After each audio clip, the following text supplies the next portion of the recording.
Hombre, hombre, hombre. Mira quién tenemos aquí. Víctor. Welcome in, Víctor. Bienvenido. Espero que estés disfrutando de la música.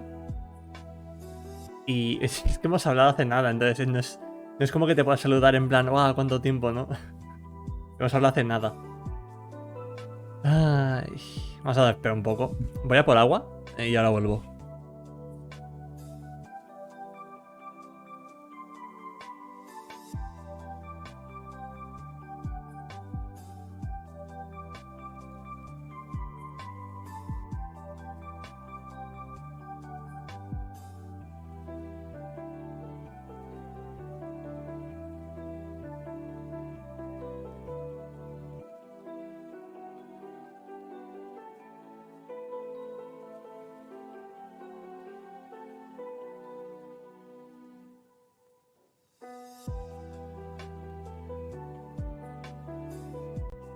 Vale, he vuelto. Joder, ¿cuánto tiempo que no nos vemos? A ver, sin vernos sea un tiempo, pero de hablarnos, literalmente hace 2 horas. Ay, he seguido avanzando con el Metal Gear. Y ahora, antes de abrir directo. He dejado justo antes de las borras que hay antes del final del siguiente capítulo, que son el pavo que me acabo de cargar y la otra señora a la vez. O sea, más bosses no hit, tristemente, sí. Tengo problemas. Tengo muchos problemas. Sing out with us. Oye, la música que está escuchando. Remix Lofi. De la serie que estoy subtitulando. Porque estoy así de malito. Ay, no le he puesto el link en Twitter, ahora vuelvo un momento. Tururu.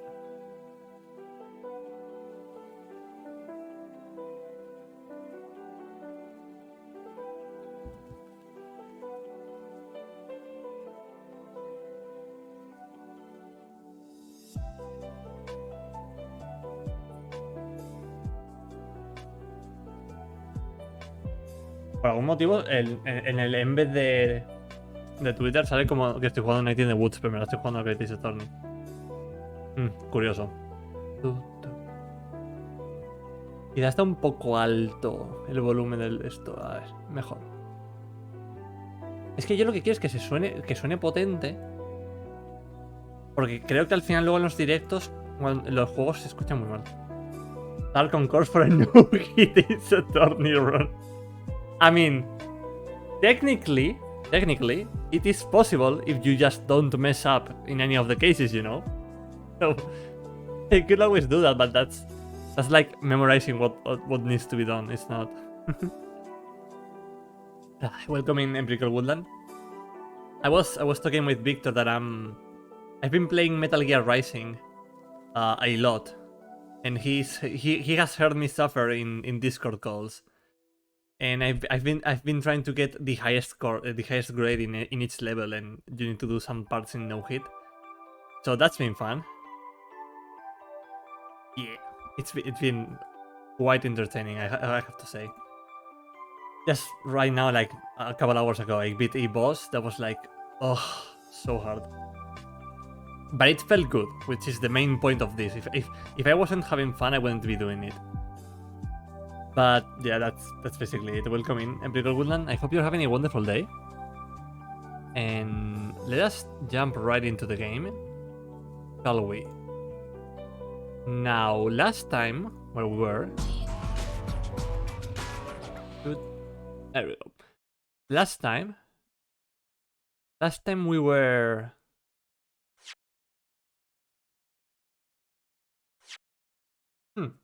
I don't remember where we left. Oh yeah, we left right before starting the trial. So we have to defend Soseki Natsume once again. Allow me to pull up the chat on my mobile phone. Give me just a second. And there we go. Hopefully the game isn't too loud right now. I think it sounds okay. But if it's too loud, just let me know or whatever. Alright. Let's go.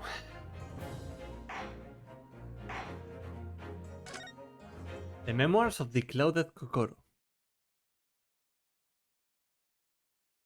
22nd of February, 9:23 a.m. The Old Bailey, defendant's antechamber. The Old Bailey. This place always makes me feel strange. I seem to get chills down my spine and break out in a nervous sweat all at the same time. Ryunosuke, I think that's a panic attack. Are you okay? Well, I didn't think I would be back here so soon. Oh, I have my controller connected. Hold up. I wonder if playing with the controller is actually better in this kind of game. I wonder. That's my line. that's going to be not Soseki, right? That's my line! Good morning! Good morning, Mr. Natsume. It was only 2 days ago that I was declared not guilty here. Yes, we somehow managed to prove that he didn't stab Miss Green in the back. But none of this!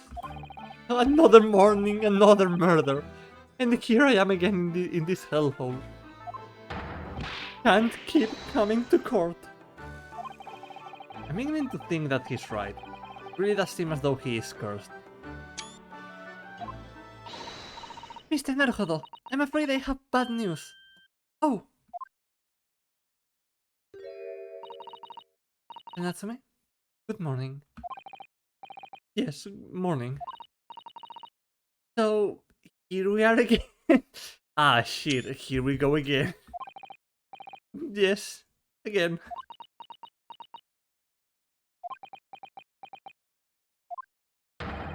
Judicial Assistant Miss Mikoto Squires, what's the bad news? Oh dear, you heard, did you? If you come in shouting at the top of your voice, people can't help hearing what you say. Oh, I am so sorry. You've done nothing wrong, Miss Susato. Now, what is it? It's going to be the Reaper, right? Like, that's the only thing that makes sense. Well, it seems that the prosecution in today's trial will be led by Lord Baroque Van Six. Ooh, I gotta prepare my Van Six voice. Gotta go low for this one. Van Six? Ah! No, no, no, no, no, no, no, no. Dun, dun, dun. The so-called Reaper of the Bailey, the most legendary prosecutor in the land.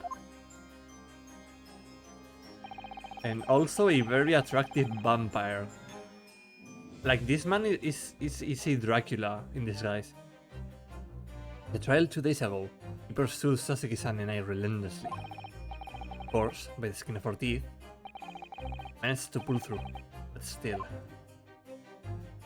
This is going to be fun because this is a Van 6 before he respected us at the end of the 5th trial in the previous game. Perhaps Mr. Natsume's acquittal in the last trial wasn't the end of the matter. After all... yes, I know what you're thinking. The legend of the Reaper that says, nothing can save a person in the dock when Lord Van 6 is the prosecutor. Oh no. But even if that the person is found not guilty, the accused will meet a mysterious end, one way or another. And we have experienced it firsthand. And we successfully defended, yet met the most terrifying end after his acquittal. Right here in the Old Bailey.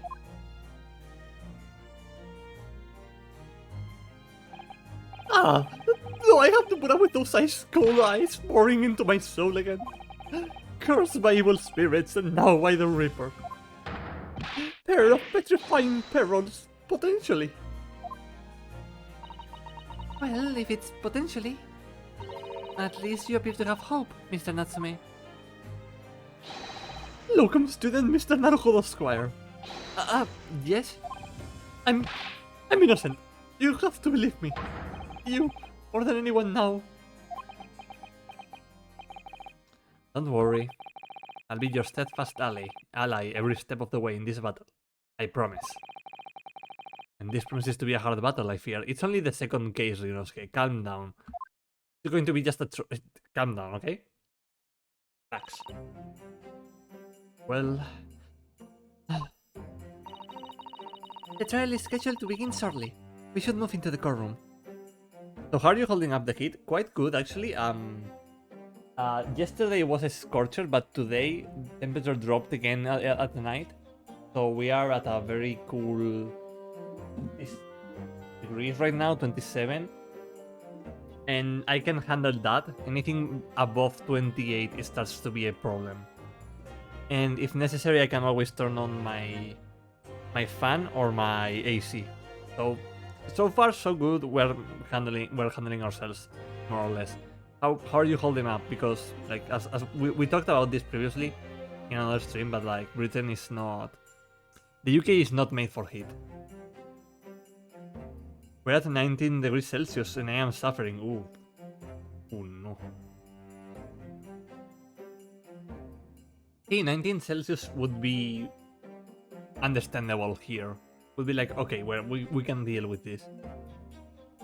I hope that your suffering ends soon, Pickle Woodland. I suffer as soon as we hit double figures. Yep. The trial is scheduled to begin shortly. We should move into the courtroom. Let's go. Oh yes, I forgot to say. I'm afraid he won't be able to make it. Mr. Sholmes, I mean. But isn't he a key witness? That is probably for the best. Runescape, please. Hello again. Victor, did your internet die? ¿Se te ha muerto el internet? Oh! If you were here, I might be tempted to rely on his help. And that could be seen as a weakness. If Lord Van Six were to notice, he would prey on it mercilessly. I was putting me after sun. ¿After sun? ¿Te estás poniendo crema de solar? ¿Por qué? ¿Estás bien? ¿Tienes la piel bien? Oh, now that I think about it, hold up, give me just a moment. Wait, how do I do this? Give me just a moment, chat.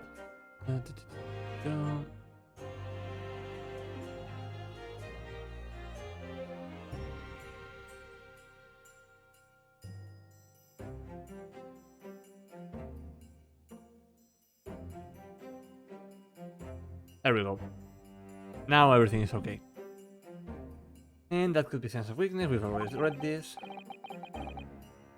At least, that's my gut feeling.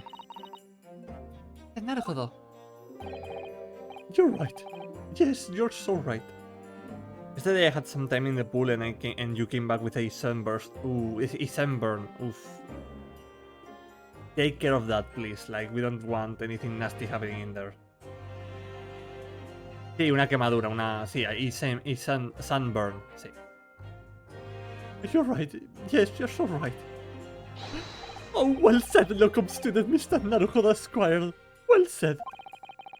I swear on this sword by my side, and on the spirit of Kazuma that it harbors, that I will kill everyone in this courtroom with the sword, and then myself. I will show him what a Japanese lawyer can do. I will set you free, with honor. Oh, yes!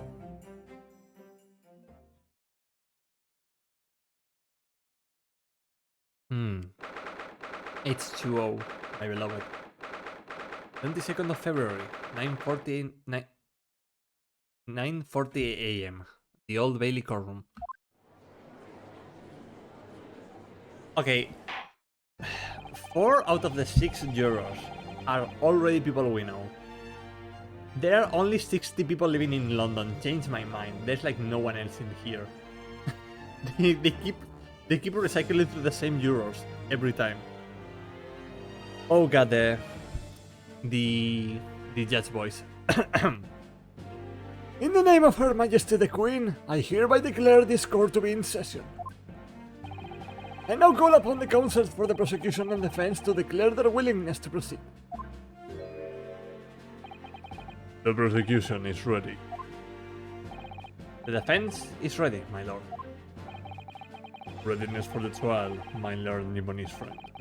Not what the defense. Everything with after is angelical, after sun, after shave, cigar. No, Victor, no. Victor, no. What you need? is readiness for your inevitable defeat. It's not just in my imagination, it's really there. Urban 6 is a racist. It has such an animosity towards the Japanese for some reason. Chungrup, it's a music band? It's a music band, you promise? You promise? It was some time ago now that he first became known as the Reaper of the Bailey, I believe. These past few years, he hasn't appeared in court at all. Yet now he's back in the courtroom, though for some reason, only when I'm defending. This Reaper, with curious disdain for us Japanese, is a prosecutor shrouded in mystery. I mean, it's not that curious for someone to be racist in England in the beginning of the 20th century, Ryunosuke. Hell, it's not even that curious for it to be real in today's landscape. Sadly. They're an American pop band, apparently. It's real now. Still, this isn't the time to be pondering that. I have to concentrate on Soseki-san's trial. It never went away, yeah. Furthermore, I now call upon the 6 ladies and gentlemen of the jury. You have been chosen at random to represent the will of the people in this trial. Are you ready to fulfill your duty? Absolutely. I had a feeling this larrikin wasn't innocent before. I must say that I feel especially ruthless on this when my hat refuses to sit right. Oh, well, I rather like how you're wearing your hat. I think the ruthless look is very fetching, actually. Juror number 3, are you trying to hit on juror number 2? Some of them just move to Spain and get confused when it's not England.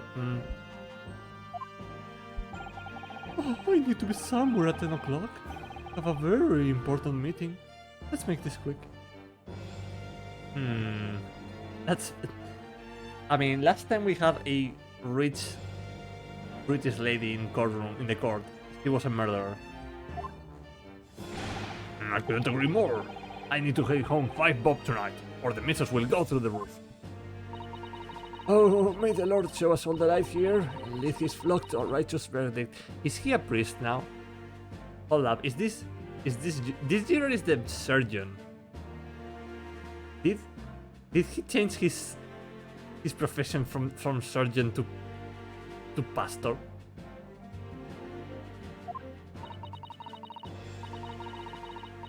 The British jury system is so very different to our own, isn't it?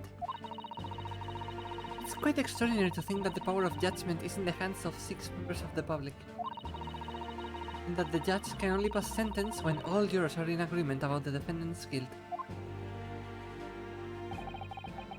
6 citizens of London, chosen at random.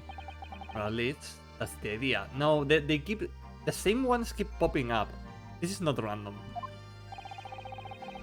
The prosecution would draw attention to the fact that the accused was on trial here but 2 days ago.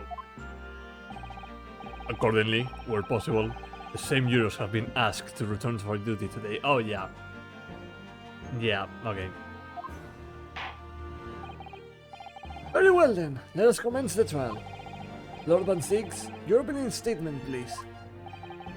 Ladies and gentlemen of the jury, it is not the intent of the prosecution to cast doubt over your past decision. However, innocent verdict afforded to this eccentric Nipponese before has had dire consequences. Did the accused repent for his wrongdoing in that affair? Far from it. I mean, he literally did nothing but run away from a person who had collapsed on the floor. Instead, he used his freedom to perpetrate a most blood-curdling crime. Namely, that of the attempted murder of his neighboring lodger, an innocent Englishman. To explain the circumstances of the crime, the prosecution calls its first witnesses to the stand. Oh, he's going no cape right out the gate. The detective responsible for investigating the scene, and the accused himself.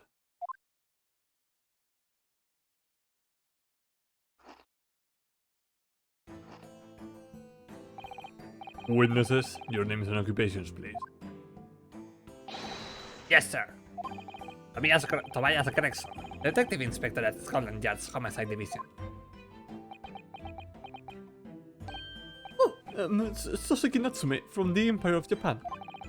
My government ordered me to come here as a student to study your language and culture. Mr. Natsume, Yes, my lord, sir. I'm quite sure I'm not mistaken.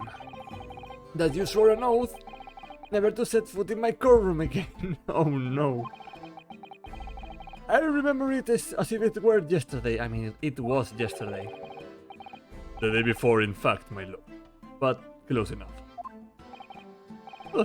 Believe me, this is the last place I want to be. Inspector, let's hear from you first. Explain the case for the court. Right you are, sir. The incident occurred at the Karideb household where the defendant has lodgings.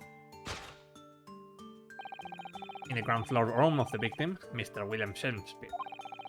The defendant has already admitted to visiting the victim on the night in question.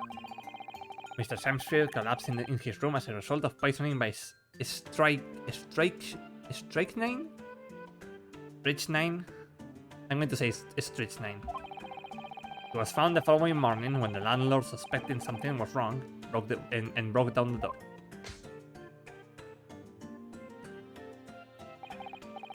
This means I presume that the door to the victim's room was locked at the time of the incident. Strychnine, I think. Thank you, CPC Gamer. And also, welcome in. I hope you're having a wonderful evening. Correct, my lord. It was locked from the inside, making entry to or exit from the room impossible. Hello. Although the victim, Mr. Shakespeare, lives to tell tale, he very nearly didn't. The man was halfway to heaven when we first found him. I was the first officer on the scene, my lord. And I have a photographic print here that I took at the time to show how it looked. Yep. Ooh, there's like... Oh, I did to John. Look it. There's like a little pool of something right over there. I don't think we investigated that part the last time that we were there. There's probably going to be something important. Yes, a chilling scene indeed. The man looks very much deceased. That's right. Everyone present believed that that's exactly what he was. Very well, I shall accept this photographic print as evidence for the court. The crime scene photograph has been entered into the court record. A photographic print of the scene taken by police upon their arrival. The victim can be seen unconscious at the table, having been poisoned. Let's check the photo real quick. Oh, we already have all of this, yeah.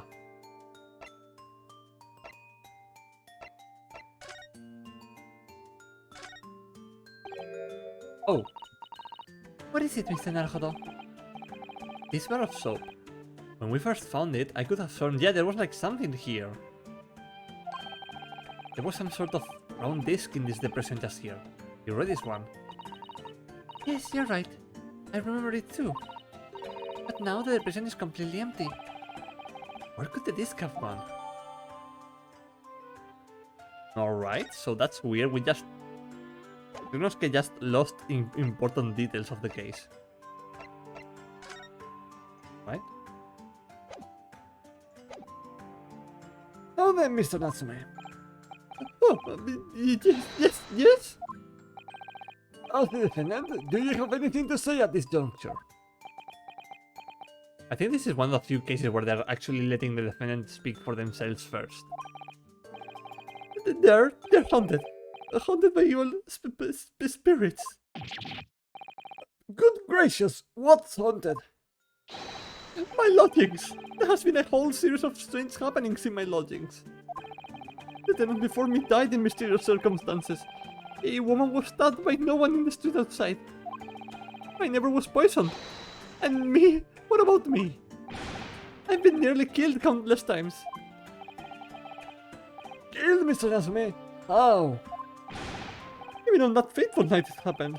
When I returned from Mr. Shakespeare's room, I lit my gas stove and climbed into bed, but before long, the stove went out, and somebody tried to kill me. Must always extinguish all fires before the time for the night, Mr. Natsume. But it's so cold. My running nose would freeze. The point is, I didn't poison my neighbor. Oh, why am I being accused of this? Why is my existence so cursed? Poor Soseki. He can't catch a break.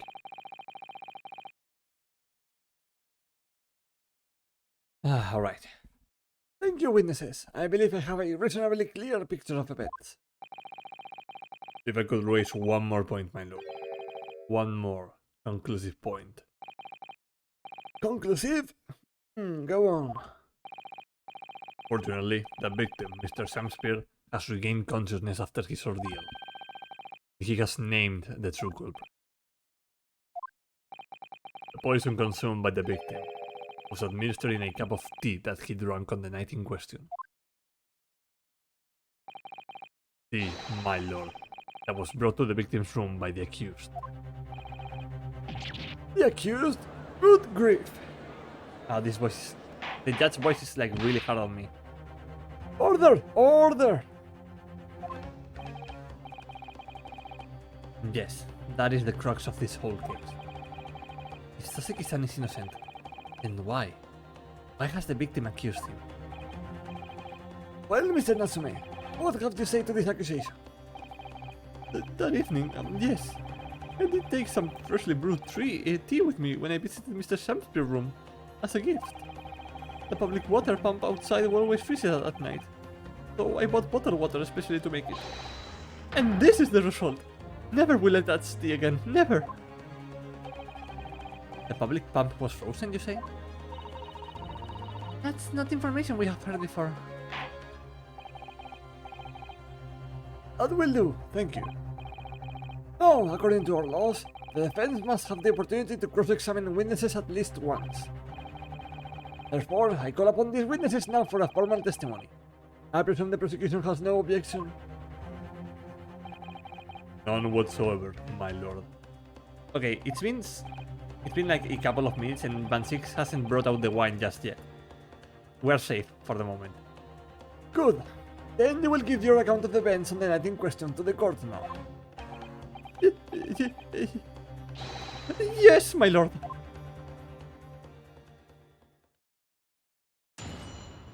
Witness testimony. The catastrophic night. It was around 9 o'clock that evening when I visited my neighbor and I took some tea with me as a gift. We had a heated literary debate over a nice hot drink, after which I went back to my room at around 11. My tea was completely harmless. Couldn't have locked the door behind me otherwise, could he? How was this worded? Strychnine takes some time to have an effect on the body. People don't kill over immediately after taking it. Hmm. The victim would have been perfectly able to lock the door after his guest left. The argument still stands.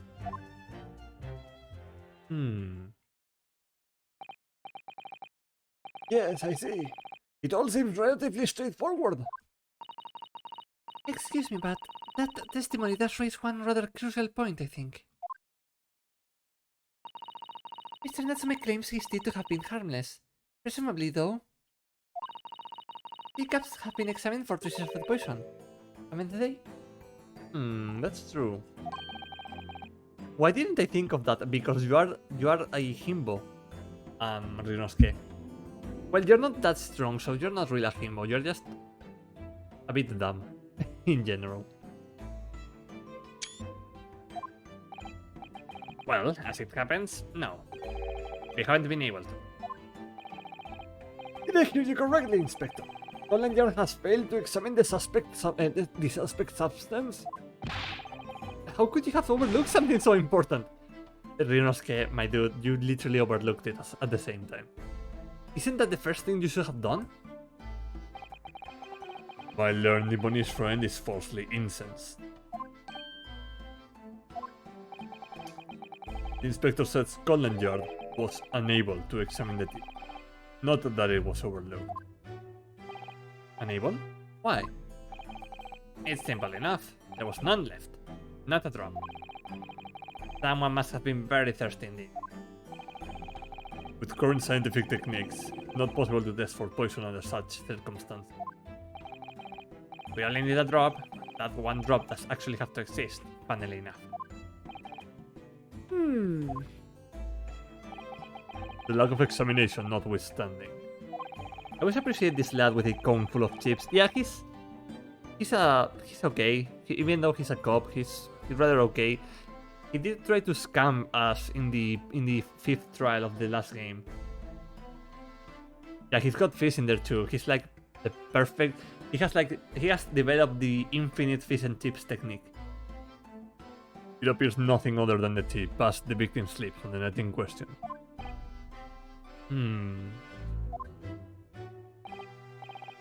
I see, thank you. The matter is clear. Cast your eyes over the jury, my learned friend. What?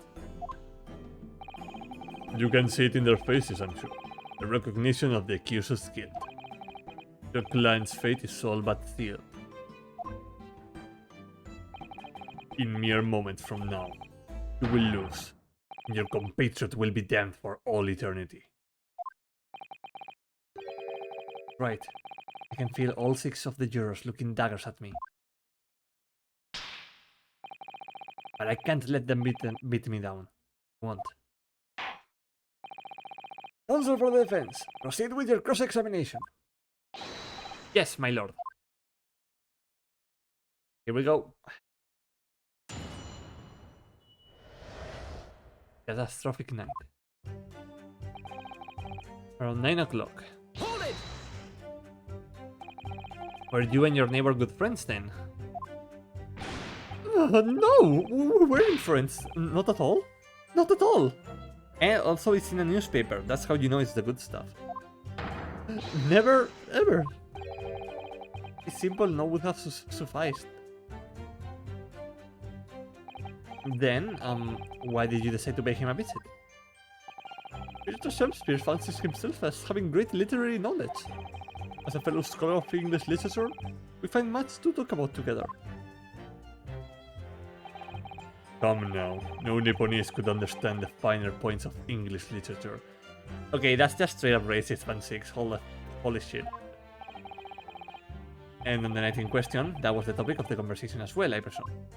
It was the day of my last trial when I was acquitted. I had just arrived back at my lodgings when I ran into Mr. Shakespeare outside on the street. That was at around 6 o'clock. We exchanged 1 or 2 pleasantries, but it turned into a heated discussion. He was on his way out at the time, though. So I promised to visit his room that evening at 9 to continue our debate. But did they have ill intentions? No, not one. Not 2, not any. Not at all. Yeah, if your chips don't have a faint amount of newsprint on them, how do you know they are fresh? You're not allowed to do that in England anymore. It has to be in plain paper now. Yeah, because I'm guessing that the ink is a bit toxic. Never ever. A simple no would have sufficed, I feel. Then tell the court what did happen when you visited the victim's room. We had a little literary debate over a nice hot drink. After which I went back to my room at around 11. Hold it! A literary debate about Shakespeare's works, I think you said, didn't you? Shakespeare? Ah, a very worthy topic of conversation, I must say. Oh yes, my lord. Romeo and Juliet. Who was stronger? It was a profoundly pleasurable parley. Romeo and Juliet? Was stronger. I know I'm going to regret asking this, but how did the debate go? Well, we both agreed that we would reach a conclusion more quickly with a reenactment. And you took poison. Bloody EU stopping the English poisoning themselves. So we battled it out. In a Greco-Roman style, naturally. What? Mr. Shakespeare had all sorts of costumes in his room for such a contest. So, when you say a reenactment, you mean you were actually in costume? He as Romeo, I as Juliet. After a vigorous wild tussle, I, as Juliet, came out on top. A victory I will cherish forever. I dare not imagine the terrible scene of carnage. The fact remains that it was you who prepared the tea and took it to the victim. Correct?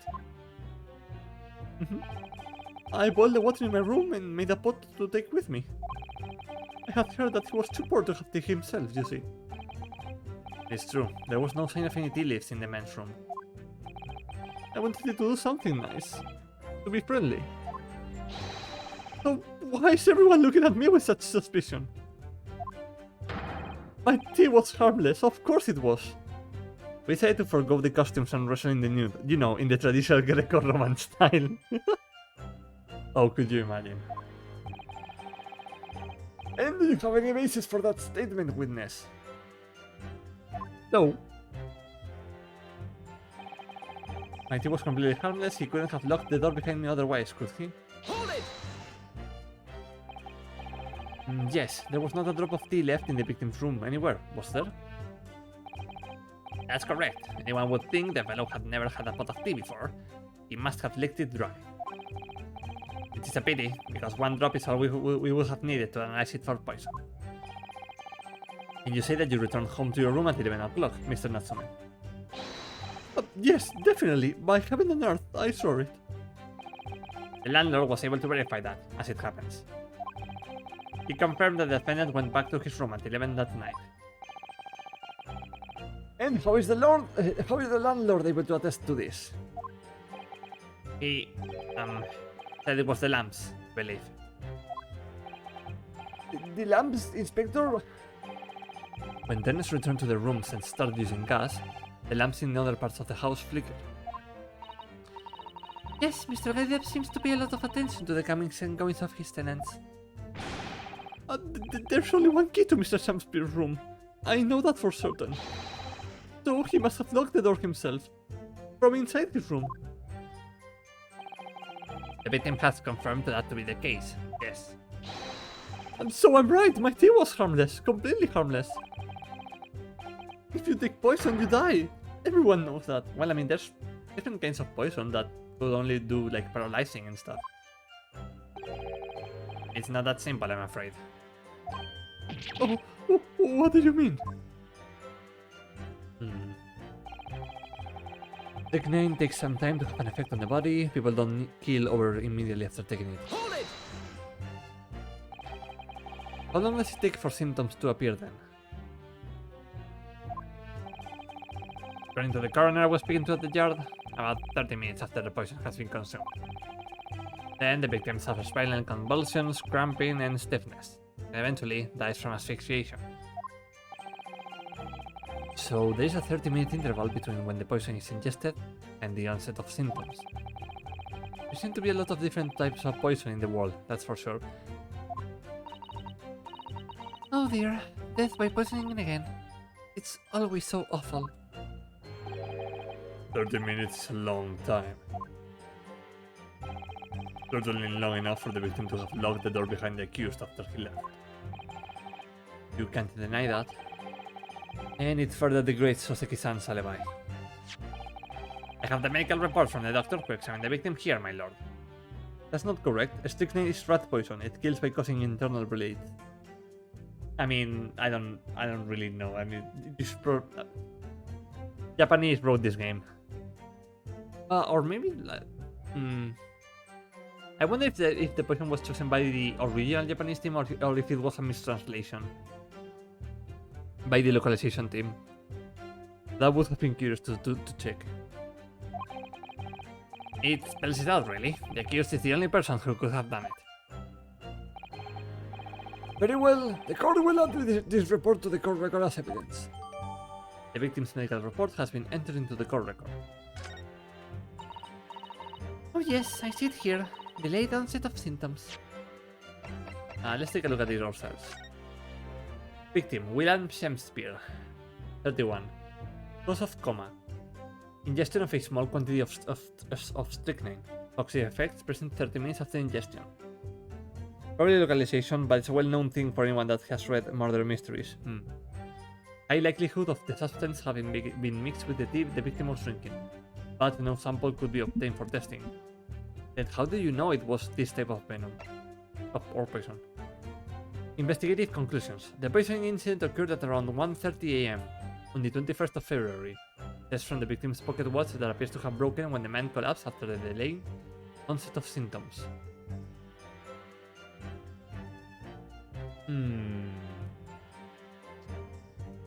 Ooh, this is interesting. So, Sasaki-san went at bed at 11 a.m. and there is at least a 30-minute interval before symptoms start. So that means at the very least, from 11 to 11:30, that Shakespeare had to be okay, at the very least. But this says that the incident occurred at 1:30 am. That's almost 2 hours later. No container for the poison was found at the scene.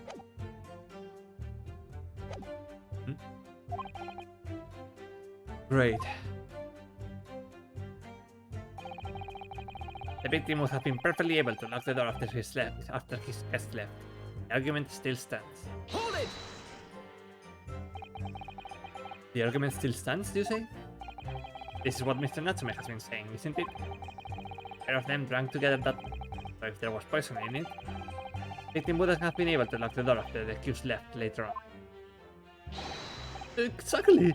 Oh, me and my tea are innocent! Sweet and innocent, I tell you.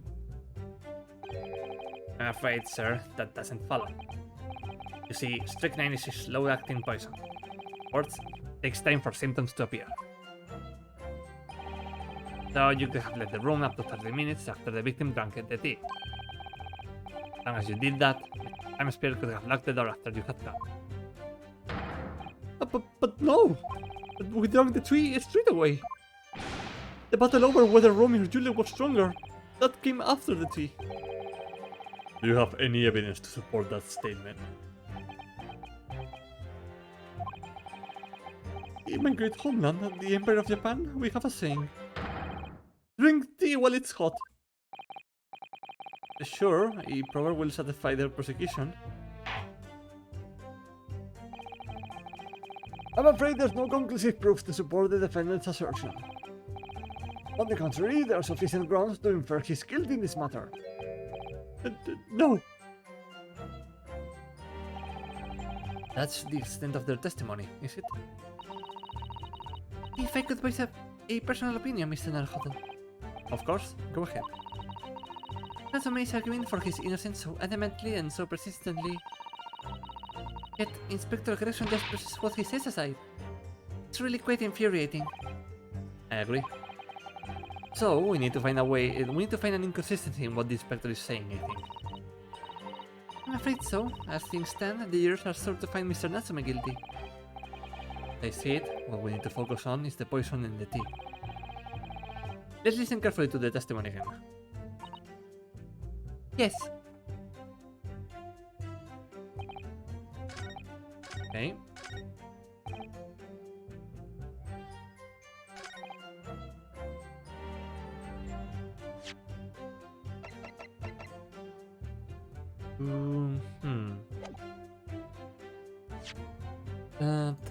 We're going to stay just in case.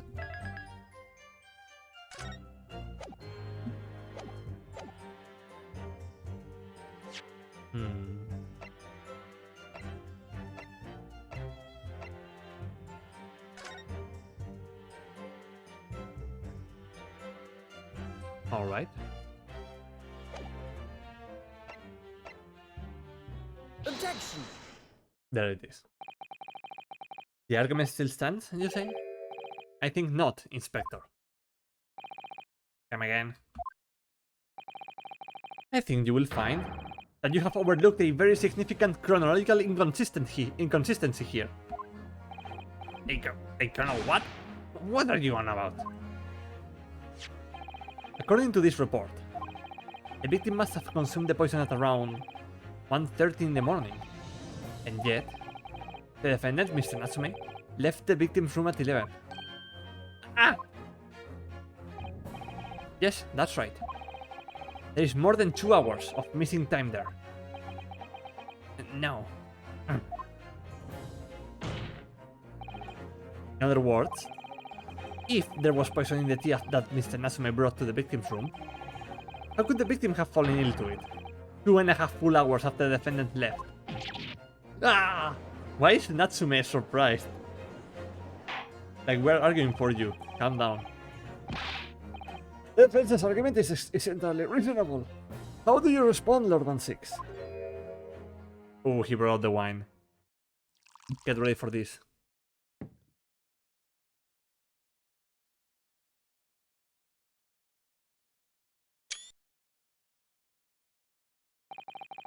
Pray forgive the discourtesy if my mind has wandered.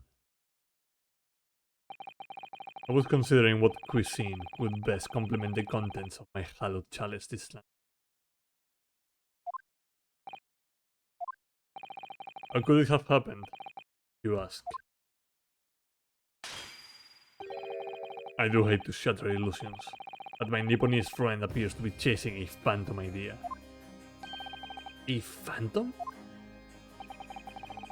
Is it so hard to imagine that the victim drank his tea after the accused had left? For example, at the time stated in the medical report. Yes, at around 1:30. Objection! Mr. Natsume brought the tea with him to drink together with his neighbor. And in Japan, there's a well-known saying. Dinos que no. Drink tea while it's hot. Objection! And in my country, there's an even more apt saying. There's nothing more refreshing.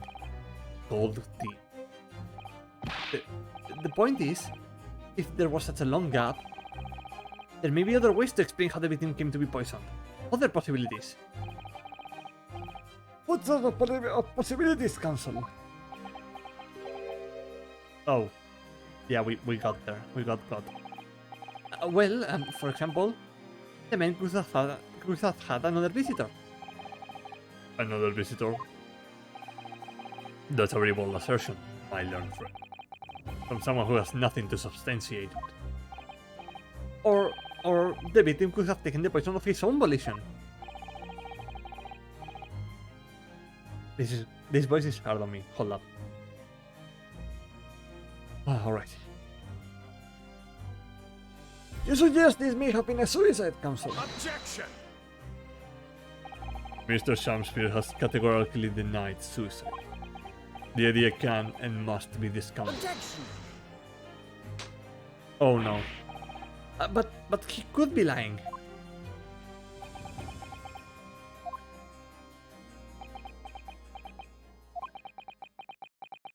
Oh, he's really thinking about it. He's thinking how hard he's going to kick our ass. Is something wrong, Lord Van Six? I was listening to the sound of the carriage pulling up outside the courtroom. Pray, forgive the discourtesy. Carriage? What carriage? It would seem that the key player in this case has just arrived.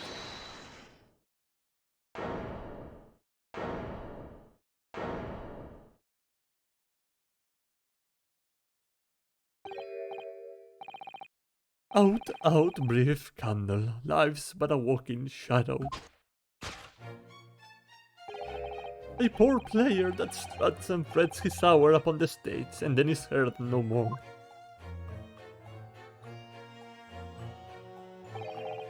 It is a tale told by an idiot, full of sound and fury, signifying nothing.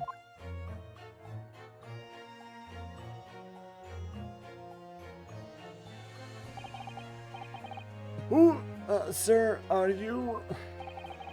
William Shakespeare, my lord. Alas, 'twas I, undone by these bitter events. I am the victim. What is he doing here?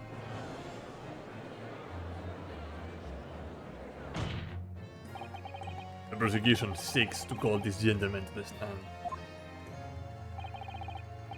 With his testimony, my learned friend's future resistance will be utterly crushed. You are calling him as a witness? Very well, Counsel. I grant your request with interest. I'm curious to discover what the court shall hear from the victim himself.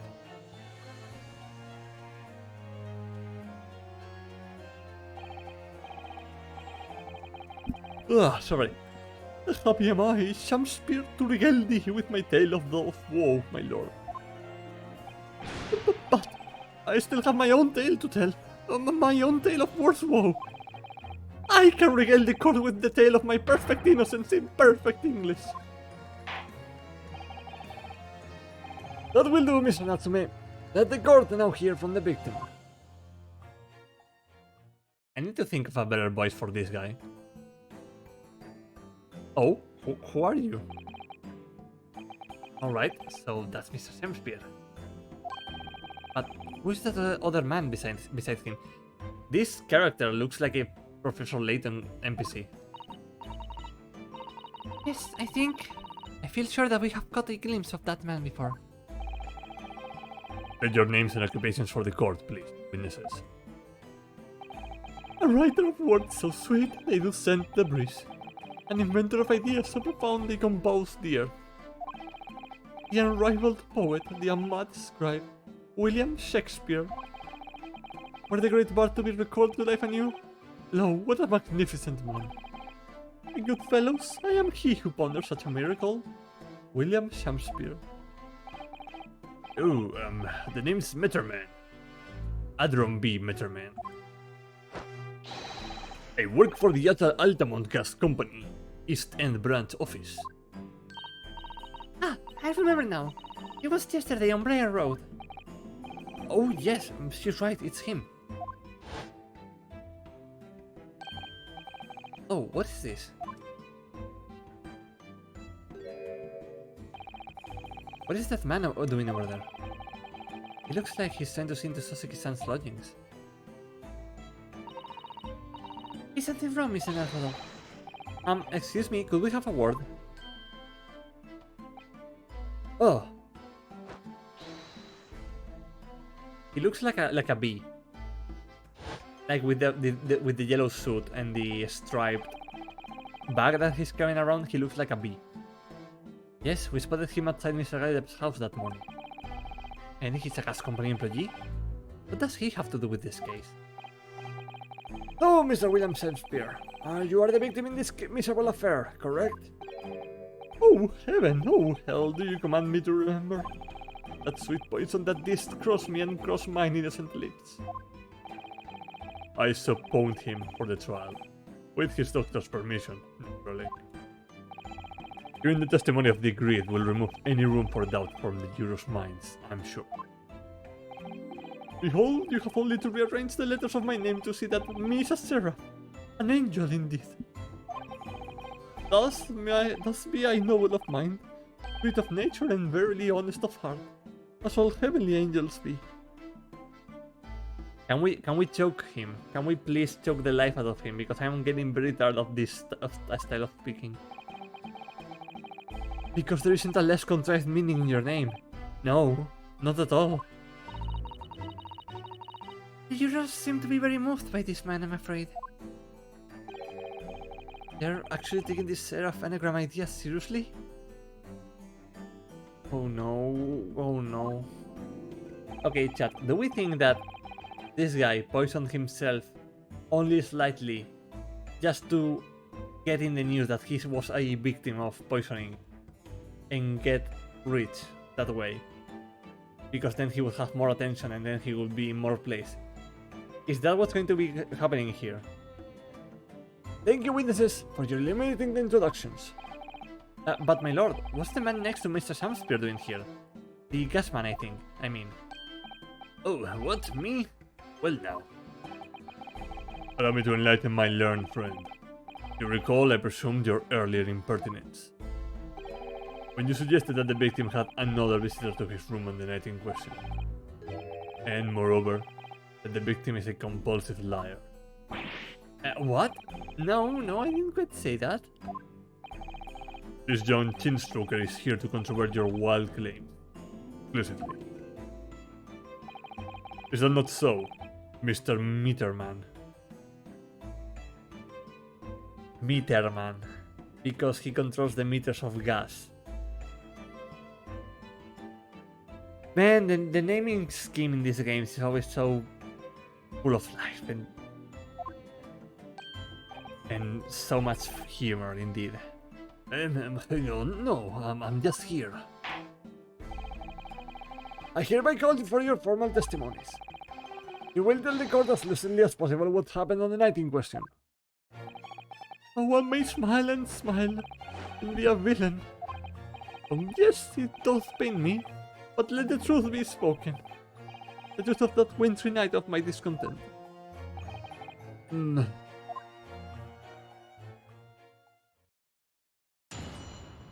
Witness testimony.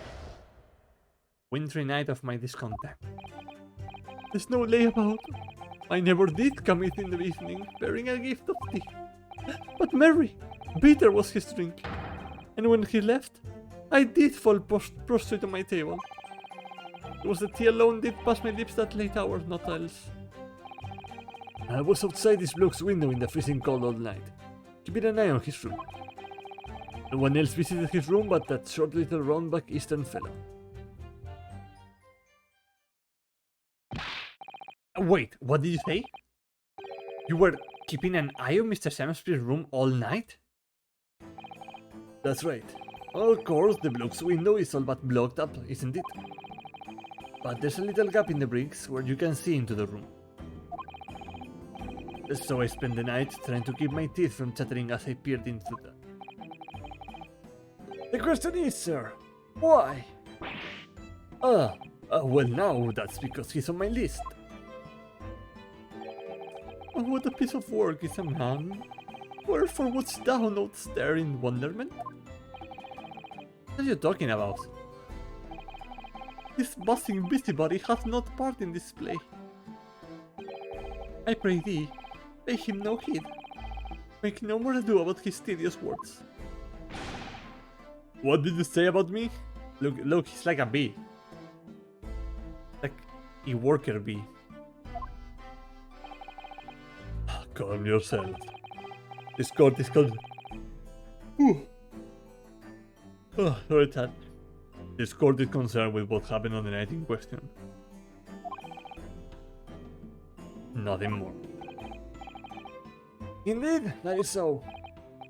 And as the testimony we have just heard clearly reveals, there was no one other than the accused present at the time who could have carried out this crime.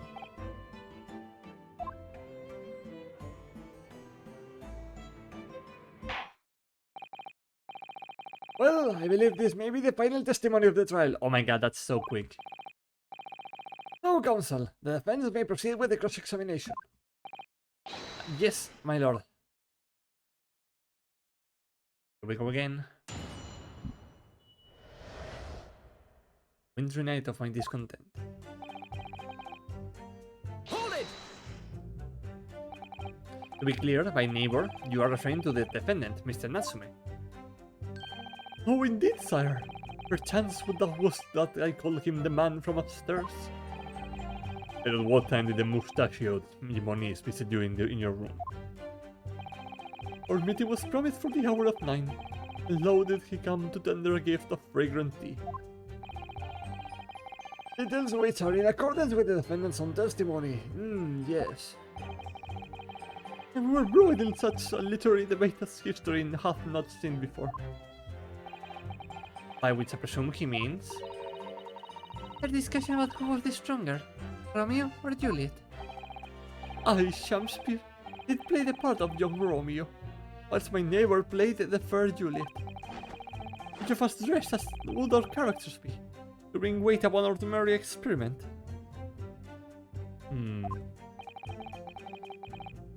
I dare not imagine the scene. Well, thy name is woman. Canst thou imagine how dismayed I was? Yes, I had heard of this the art of jujutsu, but never did I dream it would be a skill practiced by the comely maiden. Did Juliet beat Romeo, huh? This is not helping our case. I believe the court has heard enough about your earth-shattering literary debate. Perhaps you could reiterate your statement about the tea that the accused brought to your room. My liege, I am thy servant. Gladly will I do thy bidding.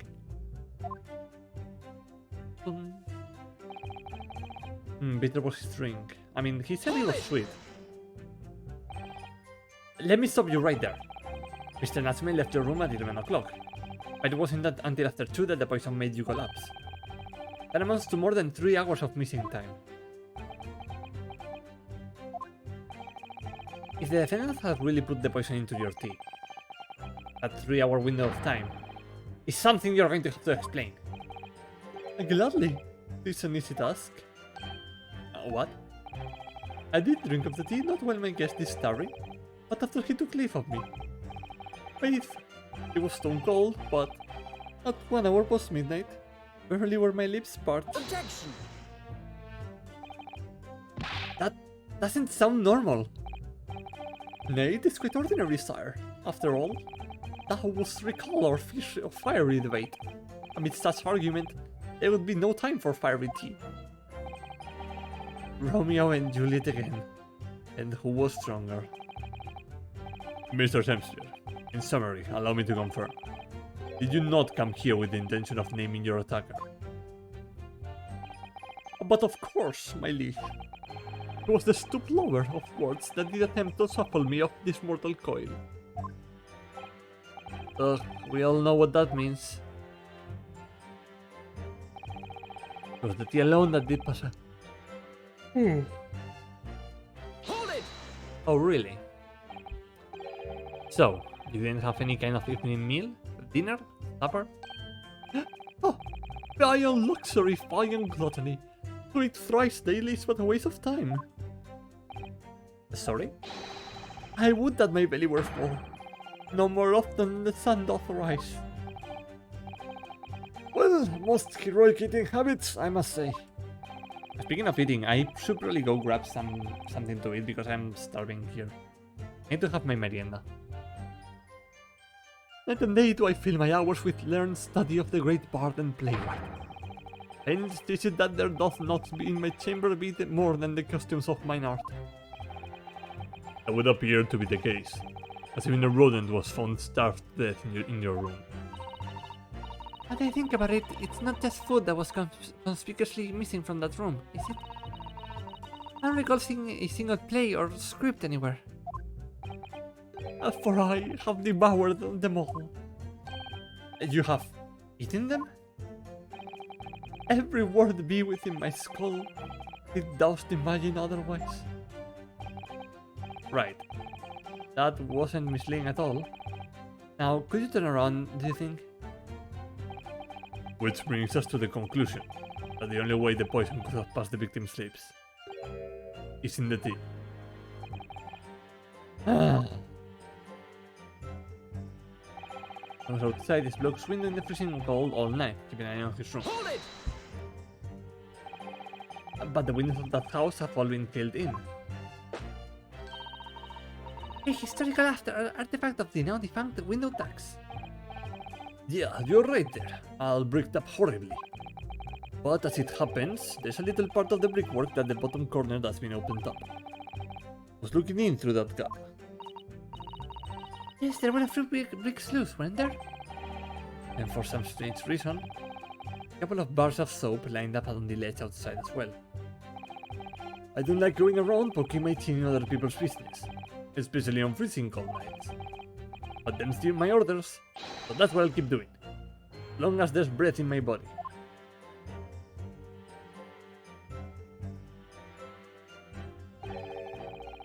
What is with all the theatricals today? Out of interest, Mr. Mitterman, after the accused had left and returned to his own lodgings, did you see the victim leave the room at all? No, he never left. He was in that room the whole time as far as I'm concerned. And we can therefore discount the possibility of suicide. How can you be so sure of that? The police carried out a thorough investigation of the scene and found no receptacle for the poison. And since we know the victim didn't leave his room, and hence didn't dispose of the poison's container himself, it's clear that this was no attempted suicide. Only the culprit could have removed the receptacle. Ah, yes, legibly explained, Counsel. Thank you. Really was. Can't argue with the logic. Or can we? No one else visited his room but that short little round-backed Eastern fella. Hold it!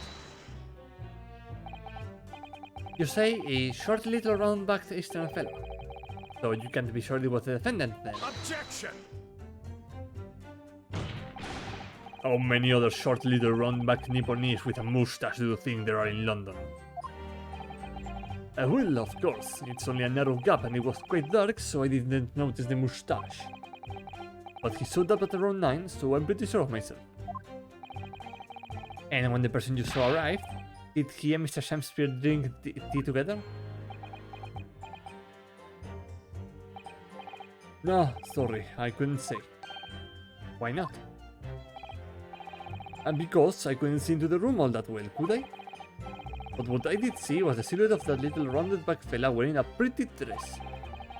Then the pair of them started some kind of wrestling match.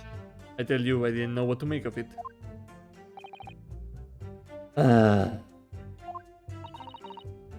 I suppose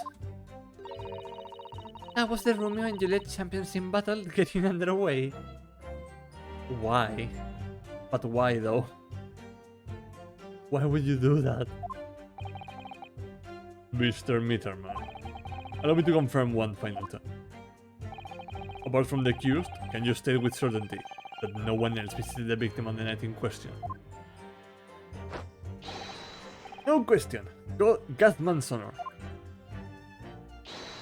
Hold it. Can you Mr. Natsume?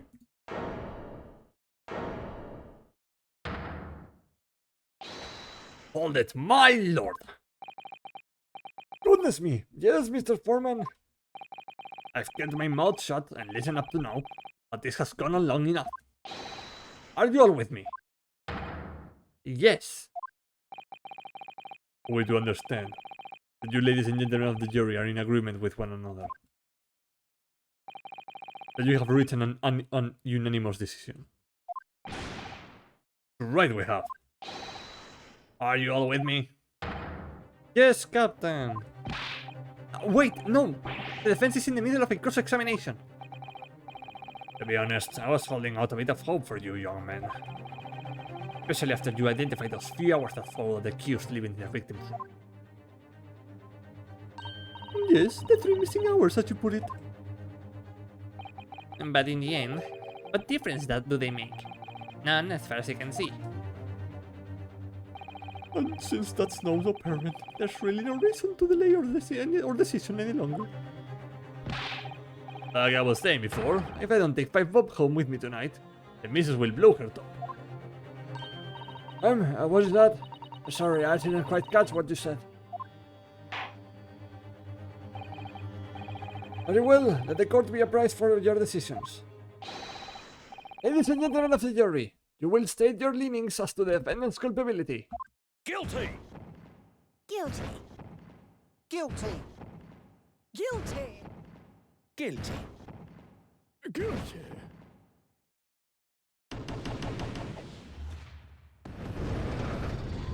I don't know if throwing fire in a courtroom is a good idea.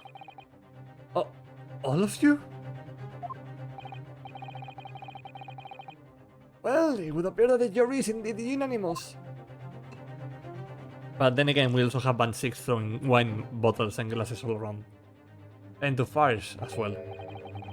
So, this time at least, seems justice will be done. All's well that ends well, as they say.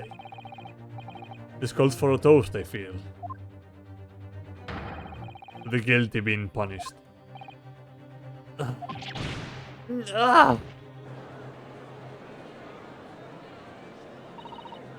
Get up, Mr. Narjodo. Please.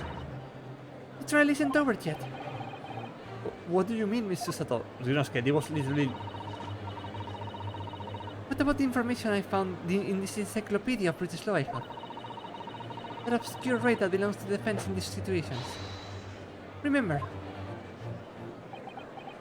Get up, Ryunosuke. Get up. A summation examination. Yes, that's right. We don't have a jury in Japanese courts, of course. But here in a British court of law, we can reverse the decisions of a majority of the jurors.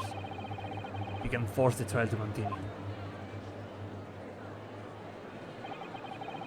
trial can't end now. Whatever it takes. I just can't let that happen. The defense moves to invoke its right to a summation examination, my lord. Why am I not surprised at my learned Nipponese friend's inability to admit defeat? You choose to cling desperately to some archaic rule you barely comprehend, instead of accepting the truth. Certainly, no other defense counselor in recent times has exercised the right to a summation examination. Because they all know that once the jury's mind is set, it cannot be altered. Nevertheless, the right remains and must be upheld. The defense counsel's request is granted. This court will proceed with a summation examination, as outlined in the Encyclopedia of British Law. Thank you, my lord. Are you and your fellows prepared, Mr. Foreman?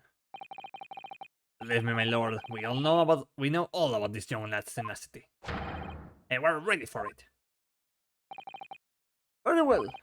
In that case, ladies and gentlemen of the jury, I hereby call upon each of you to state the grounds upon which you define the defendant guilty of the crime for which he stands accused. Summation examination.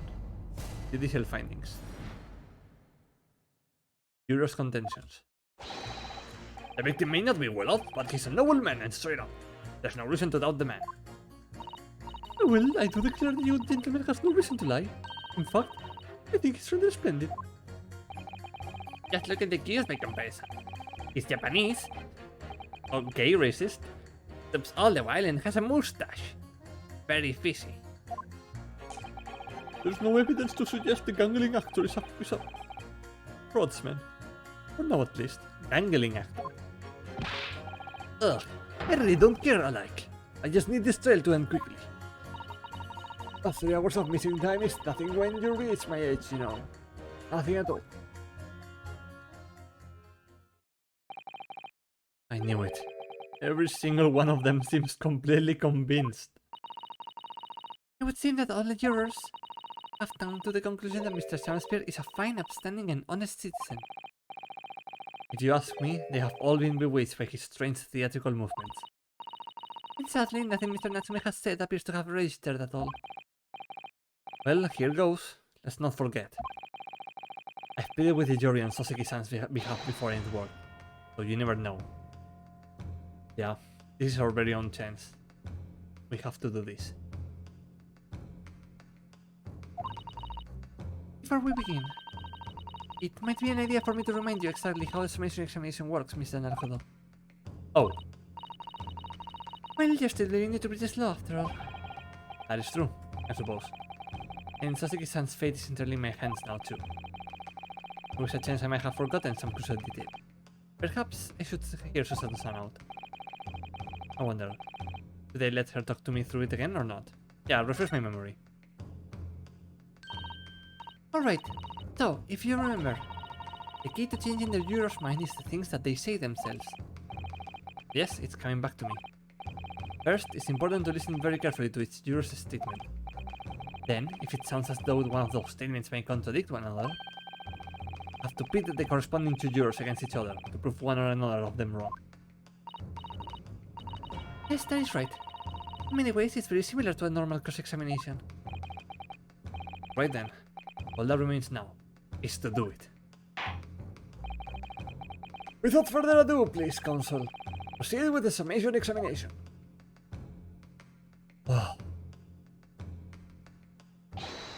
Yes, my lord.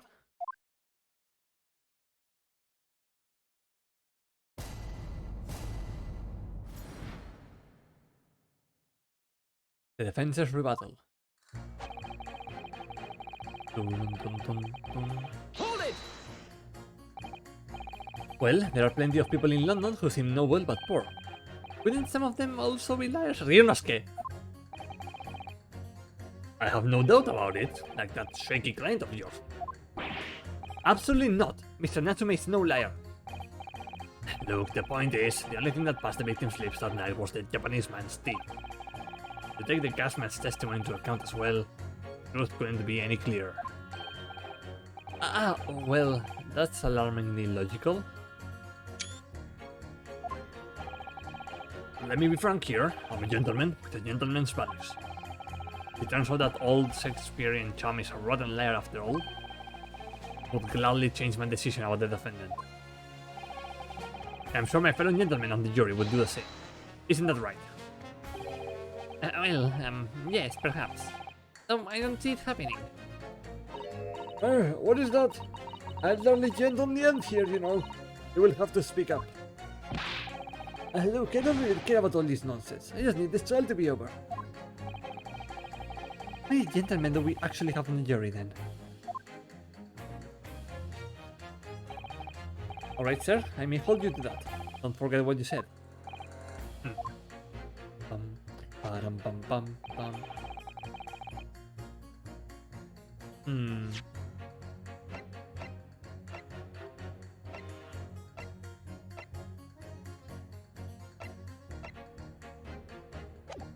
Alright. Hold it! Are you saying you believe that the man to be trustworthy because he's rather splendid? No, that's not what I said. The point is, the man is the victim here. What reason would he have to lie? And yes, he is rather splendid. So you say, yet again. While the man who stands accused behaves so suspiciously, it's exhausting to look at him. I'm afraid that he's not so splendid at all. Splendid logic there, madam. Thank you so much.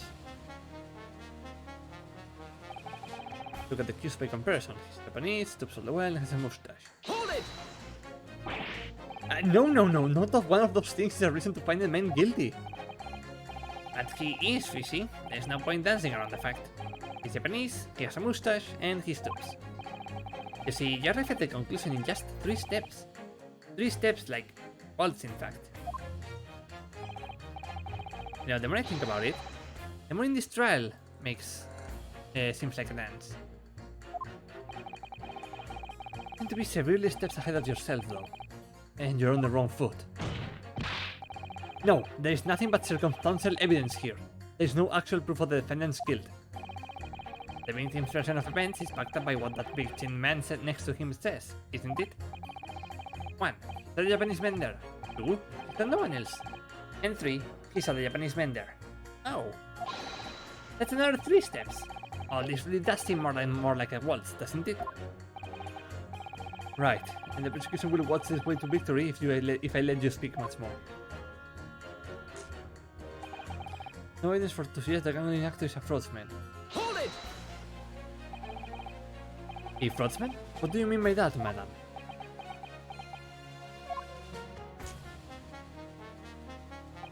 It really is a most tiresome problem for the company. Most irritating. We can be absolutely certain that the customer is stealing from us, but without hard evidence. We can't even threaten to take action for fear of being sued. Is she from the gas company? I'm sorry, you have lost me a little there. Who are you? I'm the wife of Augustus Altamont, owner of the Altamont Gas Company.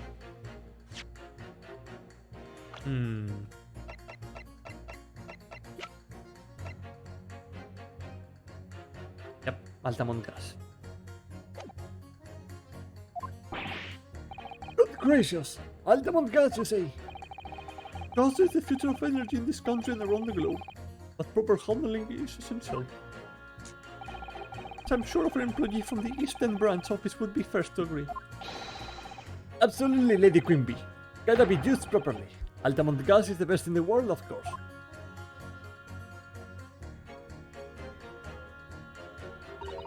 Well, we have our Queen Bee. I think we may have solved the mystery of the bow from earlier, Mr. Naruhodo.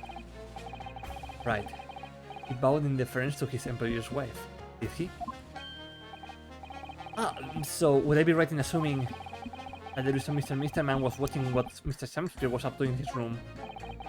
I'm afraid that there's no end to the lengths the population of the East End will go to in order to steal our gas. So I really have no choice when the company identifies somebody as a possible fraudster. but to dispatch a worker towards the suspect day and night. We're very thorough in our investigations. Hey, yo, Mark, my fellow Suba Chris enjoyer. ¿Qué tal estás? So you mean Mr. Samspear is? I wouldn't come out and say it in public. But you can finish that sentence with a grubby little gas thief. Look at that. Es la reina, es la abeja reina. Mírala, la abeja reina. Con su... With her stinger and all. You have noticed the public gallery in here, have you? The eye of man hath not heard. The eye of man hath not seen. La Bumblebee Shipper. No, por Dios. Pray those thou wilt warn me with thy words. Way to let them penetrate the skin. But Sarah's hear not insults, only choirs of angels in songs. We may not have evidence yet, but my workers won't stop buzzing around you until they find it. And when they do, you will find yourself blasted back to your angelic heights in the Altamont gas explosion.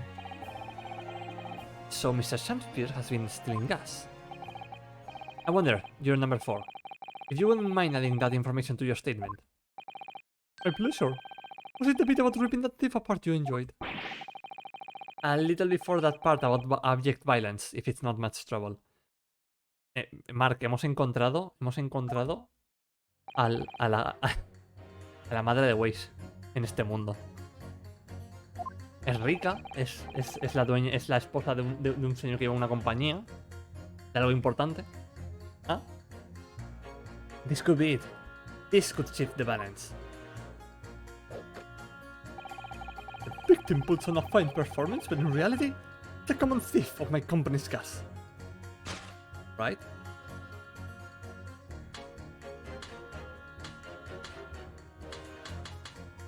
Objection! There we go. Those two statements clearly contradict each other. Good gracious! To whose statements do you refer, Counsel? You're number 1. What are you yelling about, lad? I presume you have heard Juro's number 4 statement, made by the wife of the owner of Altamont Gas. Well, yes. The victim, who you claim to be a noble, straight-up man, in fact turns out to be a common thief. So the good place says. But there's no evidence, is there? You and I both heard them say as much. It's true we don't have such evidence as such. Just yet. But the claims aren't baseless, you know. What? You heard me. Phoenix's operation has already been compromised. I would suggest that the court hears testimony from our East End branch of office employee over there. I'll do whatever you say, my lady. Gasman's honor.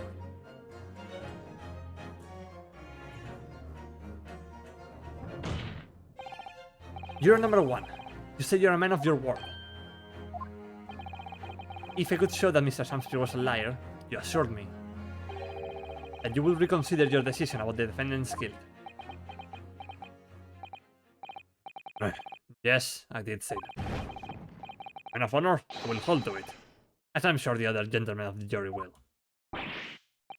Me? Well, yes. Now that we found out the man's a liar, perhaps we have to consider the matter further. Well, if I'm perfectly honest, I haven't heard half of what you've all been saying. So if this means you will recover a few points, that would suit me down to the ground. Oh no, I'm not having any part of this. I just want this tried over and done with. In that case, I shall change my leaning. Oh, Mr. William Shakespeare. That is your real name. We of the jury demand to know exactly what kind of a man you really are.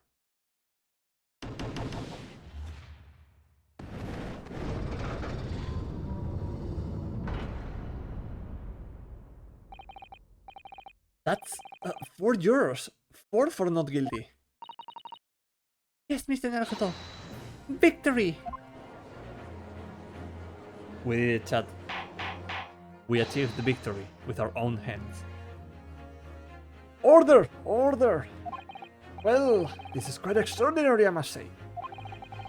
As a result of the defense's summation examination, the jury's leaning has changed. Now only 2 jurors say guilty, whilst 4 say not guilty. I therefore declare this court to be in a state of disaccord. In order the trial to continue.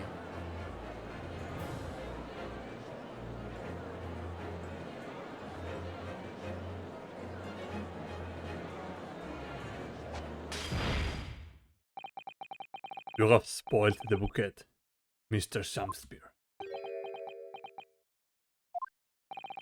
The ladies and gentlemen of the jury now find they are unable to trust you, the victim. He doesn't see, he doesn't hear, but he tells all the lies that you want. But you God will give us some faults to make us man. So God mend me, I do swear. Gasman speaketh that which concerns him most, not but gas, not but thinner. It burnt bright a while, but it hath no substance, and it doth reek foul. Oi, what did you say? I take it, Mr. Shamspeare, that you deny the allegations of gas thievery. Most heartily, my lord, hast thou forgot, I am as a seraph, an angel, noble of mind, sweet of nature, and verily, honest of heart. Oh, you flowery mouth pompous beanpole.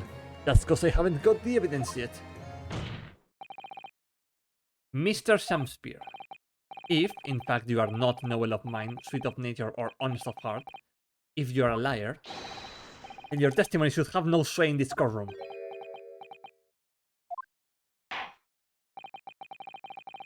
It is my considered opinion that at the present time no other possible culprit of this crime has been identified. All testimony heard by the court thus far heavily implicates the defendant. In short, it would not be unreasonable at this stage for me to rule on the case. Oh no. However, in the light of the fact that the jury has expressed concern about the fidelity of this witness, I believe it would be inappropriate for this court not to pursue the point any further. Objection! I assure you, my lord, that would be a waste of the court's time. The gas and this case are unrelated. Juror number 4. Yes. Didn't you say before that although you have no hard evidence to prove this man has been stealing gas, you have strong grounds for suspecting him? That's right, we do. Don't we, worker? Absolutely, Lady Queenbee. Queen Bee, me cago en mis putos muertos. Los nombres, the names in this game. Jesus Christ. Queen Bee. Reina, abeja. Gusman's honor. Very well then, we will hear your testimony now. We'll tell the court precisely why you believe the victim, Mr. William Shakespeare, has been stealing gas. Oh yes, my lord, it will be a pleasure. On the Altamont gas, I mean. If I may, my lord, Go ahead, madam. this worker's testimony may have a significant bearing on the good name of my husband's company. Therefore, I should like to take the stand alongside him in a supervisory role, if you wouldn't mind. Woohoo! Oh yeah, sweet as honey! Yeah! Mr. Man? That's a quite a peculiar reaction. Very well. As an exception, I shall honor your request. Thank you, my lord. You wait until the boss gives you an earful. Oh, it's gonna sting, you mark my words. So, will you both testify before the court on the subject of the illegal consumption of the Altamont Gas Company's fuel? Yes. Is that clear, my good man? Clear as Altamont Gas, my lady. This is the clearest in the world.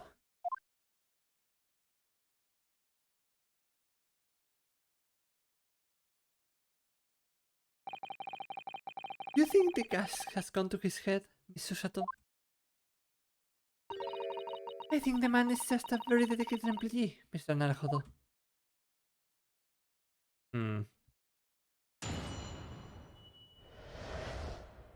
The Altamont Gas Company's investigation. Okay, Vuelvo ahora. I will be right back. I need to go take care of something. I'm going to go BRB real quick. BRB. Vale. Ahora vuelvo. Be right back.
Okay, I'm back. Susato tipaza, sí. I had gone. I went to get something to snack because I am very hungry. Y tengo mucho hambre. Also, Mark, no sé si sigues por chat, pero lo que está sonando ahora mismo es un remix lofi de una canción de las cantarinas. Pero eso. Let's go back to the chat. To the game, sorry. There we go. The Altamont Gas Company's investigation. I'm proud to be the Nope. I'm proud to be the company's Eastern branch, investigator and meter money collection agent. Almond gas meters accept through penny speed, through penny bits. It's going giving customers about 2 hours of gorgeous gas. And yet, the meter in Mr. Salisbury's room didn't have a single coin in it. The meter doesn't appear to have been tampered with, though, and the correction agent only has one key. That's the only key. Somehow, he's using all the flaming gas he wants without you paying a penny. If that's not thieving, what is? Hmm.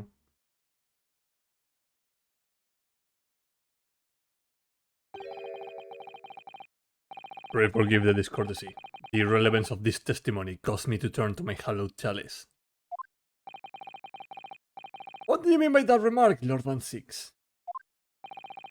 Did the mustachioed Nibonist poison the gangling excuse for an actor, or didn't he?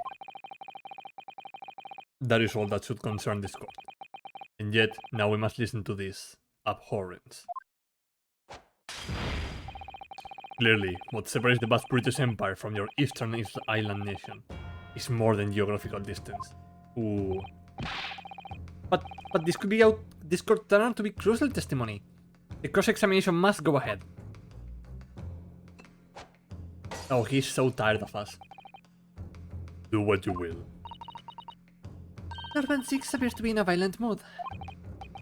Yes, he does.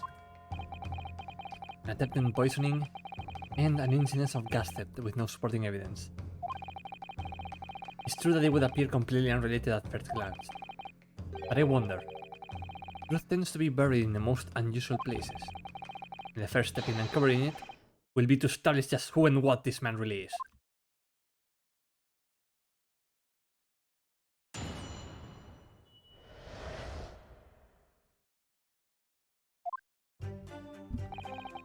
Ese señor no para de romper cosas, por favor que pare.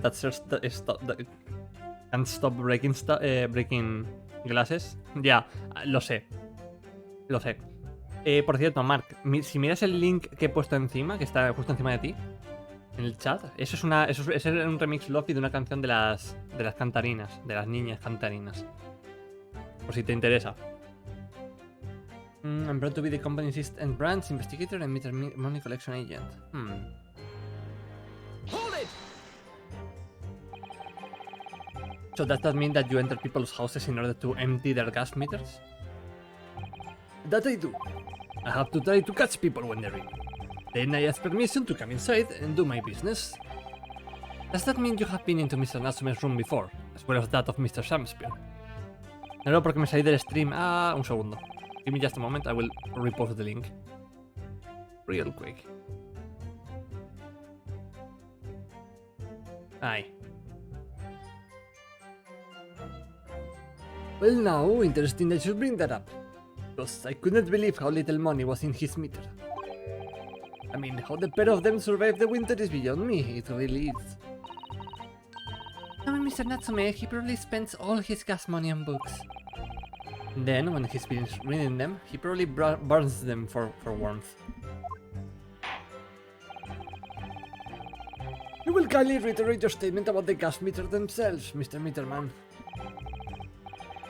Not much to say really, but as you do wish.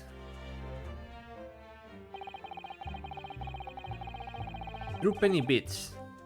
Hold it!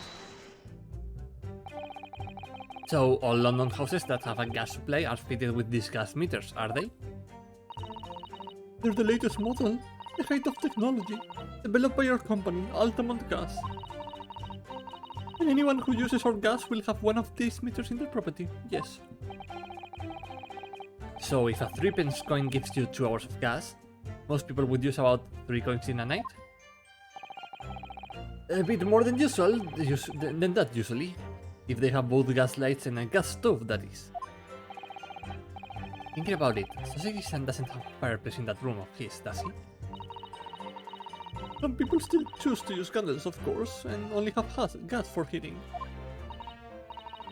Ah yes, I don't remember seeing candles in Mr. Natsume's room actually. And how does the money in the meter get back to you at the gas company? every 2 days, gasmen like me visit properties on the gas supply and empty the meters of coins. I must say, the design and manufacture of the new meter cost the company an awful lot of money. But happily, it did put a stop to people not paying their dues.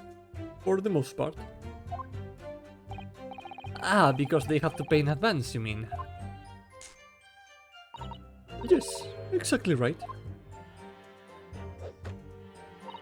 And yet, the meter in Mr. Samspear's room didn't have a single coin in it. Hold it! Out of interest, how long has this been going on? Weeks and weeks. He's been pinching gas off of us for ages. And you have examined the meter in Mr. Samspear's room, I take it. Naturally, we took it off the wall and went over it with a fine-tooth comb. And found nothing suspicious at all, I presume. No, I'm afraid we didn't. Which is exactly why I demanded a new type of meter to be produced. One with an indestructible lock. The Shamspear Special. That sounds like it would have cost an awful lot of 3 penny pieces. But even after all that, the rascal's meter was still empty. I'll never forget the humiliation. When I opened up the money box and found it bare. You what? I said. You what? And the look on his face, that smarmy smile of his. I pulled the meter straight off the wall and took it back to the office. But you know what? Nothing. Not a trace of it being jammed open anywhere. Not a single sign. And what's happening to my salary as a result? Down by 3 shillings a day, that's what. Life-threatening situation, in a number of ways. Incidentally, what became of that meter? Nothing became of it. I still got it. Oh, Right here. no wonder they called you Meter Man. I think it would be prudent for the court to sequester the estate and while the trial is ongoing. The gas meter has been entered into the court record. Okay, so my idea is that he's using soap to introduce the coin and then get it out the same way. I think that's what's going on here. Definitely. Although at first glance, there doesn't appear to be anything unusual about it. Let's move this along, shall we? Continue with your testimony. That I would say has as much value as the contents of that meter. Oof. Oof. Poor man.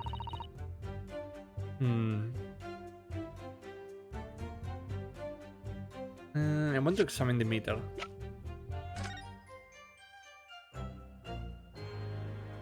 I mean, it has seen better days, that's for sure.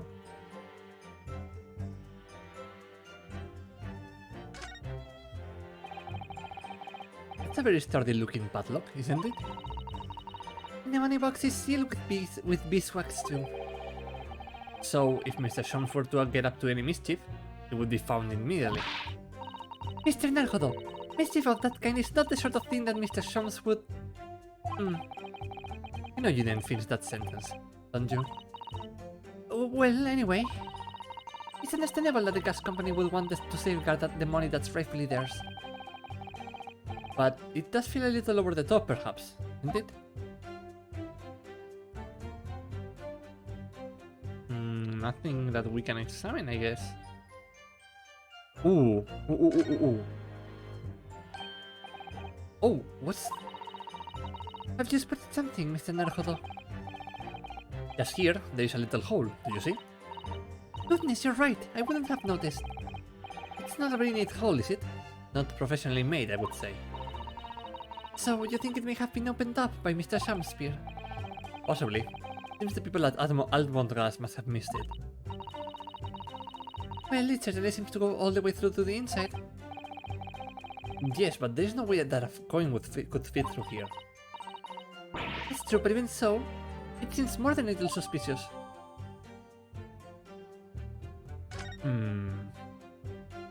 Sospechoso. Sospechoso. Very suspicious indeed. Nothing else? Alright.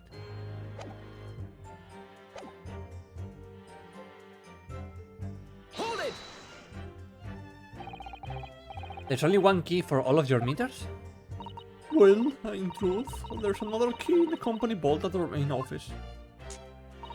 But even if someone had somehow managed to get hold of a key, we would know if the coin box had been opened.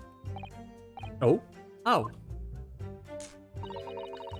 I came up with a rather clever way to expose any little shenanigans as it happens. Would you care to explain? Well now, in order to empty a meter, you have to unlock the padlock and remove the cover. But when I close the cover again, I stick a little beeswax seal on it, you see. Seal? Like the sort of thing you would put on an envelope, you mean? Something like that, yes. Basically, you can't remove the cover again without breaking the seal. Now, in the case of Mr. Shumspear meter, there were no coins inside at all, as I said. But the seal hadn't been broken either. So that would mean Mr. Shumspear somehow managed to steal coins from inside the meter without opening it? It would seem so, but that would be impossible. Somehow he's using all the flaming gas he wants without paying us penny. Hold it!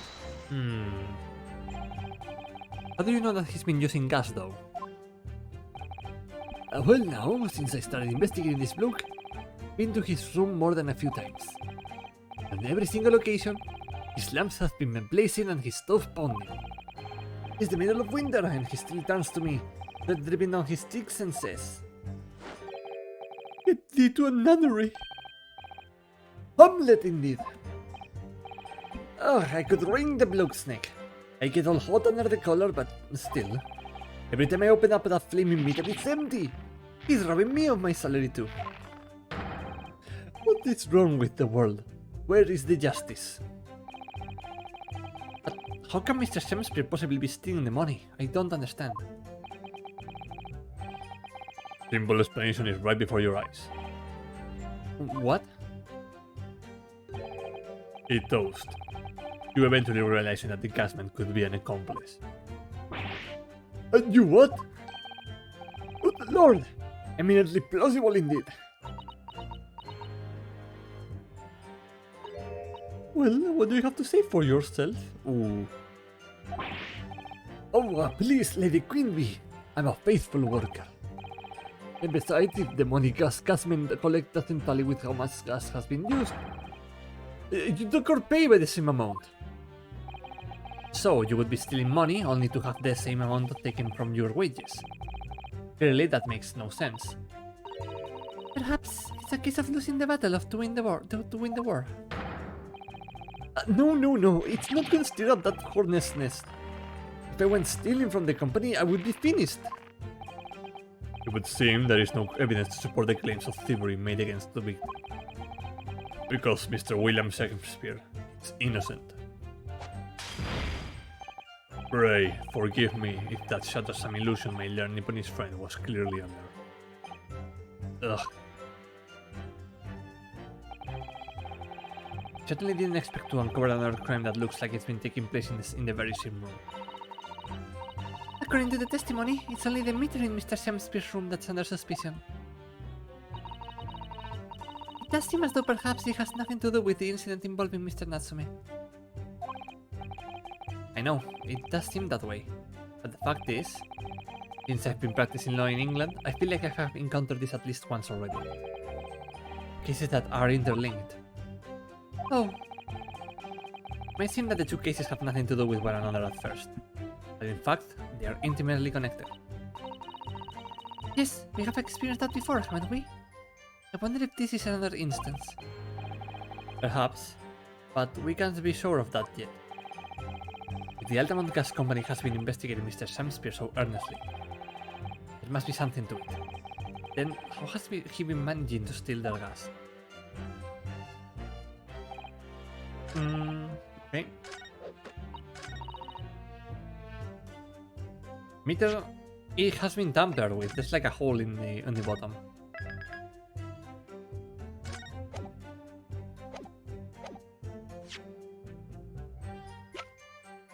Objection! Lady Altamont, I'm afraid to say that this meter clearly does show signs of having been tampered with. What? Get away! I've been over and over that thing. I'm telling you there's nothing wrong with it. In that case, what do you have to say about the small hole that's been made at the base of the coin box? Hole? What? You're right. You're quite right. There's a little hole there. The meters aren't supposed to have that. None of the others do. In other words, we can assume that Mr. Samspear secretly opened up this hole himself. Oh yes, I wouldn't be at all surprised. But why? Yeah, why? I mean, it's tiny. You couldn't get a farthing through that. Lady Altamont, I wonder if you could give the court some more details about your meter design. What sort of details? Well, what I would specifically like to know is...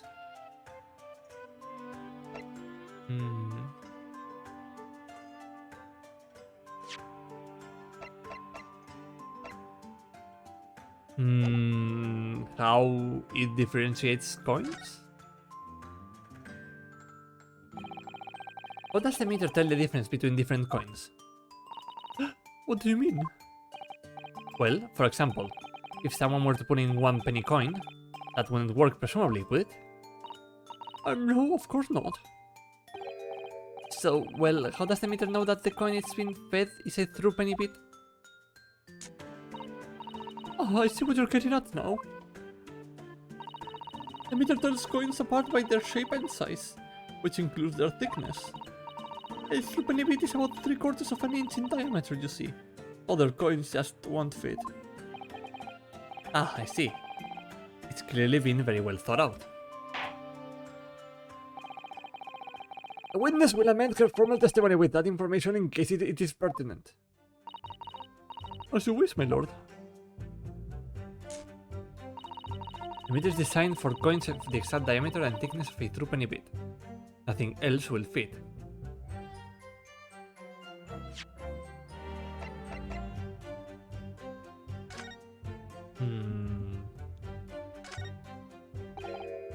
Oh, look at this bar of soap. There's a circular depression on this side, about 2 centimeters across. Or 3/4 of an inch. Do you think? We did find this soap at the scene, didn't we? Yes, there were 2 bars on that little ledge just outside the window. So we took this one.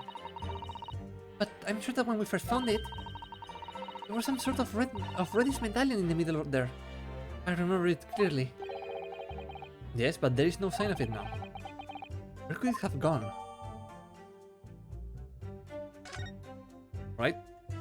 Ryunosuke, can you check your pockets to see if it's there? Objection! Let me just confirm something here. If the diameter and thickness were to be correct, the meter would accept any object as if it were a true penny bit. Is that correct? Yes, that is correct. Well, by something of a coincidence, while we were investigating Mr. Samspear's room, we found a particular item that matches the dimensions perfectly. Something the same size as a true penny bit? What was it? The item in question is this! What? Have you been inhaling gas? That's a bar of soap. It certainly looks nothing like a true penny bit, I must say. It looks like I'm going to have to point out exactly what I mean here. What's so important about the soap is this part here. Got it! You have to turn over the soap to see what I mean. Oh! Are you referring to that round depression in the middle of the soap there? That's right. A depression that's approximately 3/4 of an inch in diameter. Or in other words, almost exactly the same size as a true penny bit. Get away! Does anyone here present have in their possession a true penny bit? Quickly now, hand over your coins, ladies and gentlemen. It sounds rather like a highway robbery, doesn't it?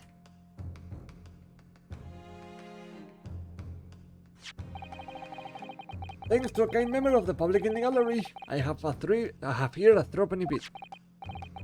Now to see if it fits. My word, it couldn't be more snug.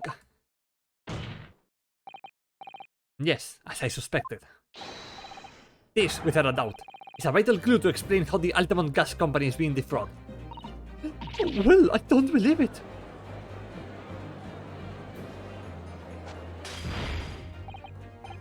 So, your assertion amounts to what? that some inferior bar of soap has a tentative connection to the theft of car. Yes. The pressing the soap was clearly made by a true penny bit. I must concur at least that pushing a can with some force into a poor quality bar of soap such as this is a remarkable simple way of replicating the coin's shape. And then you could use, well, some melted wax or something to pour into the mold. Engañó el sistema, lo bancó, sí. You could make fake coins in no time.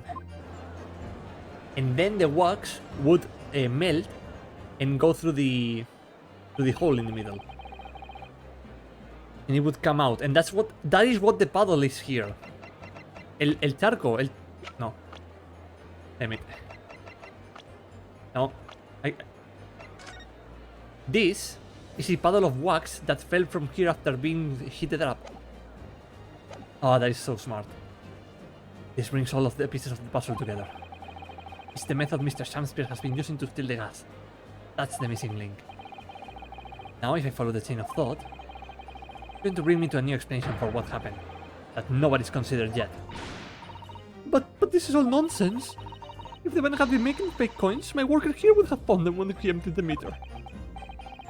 Right through, Lady Altamont. In the absence of some black magic that could make them disappear.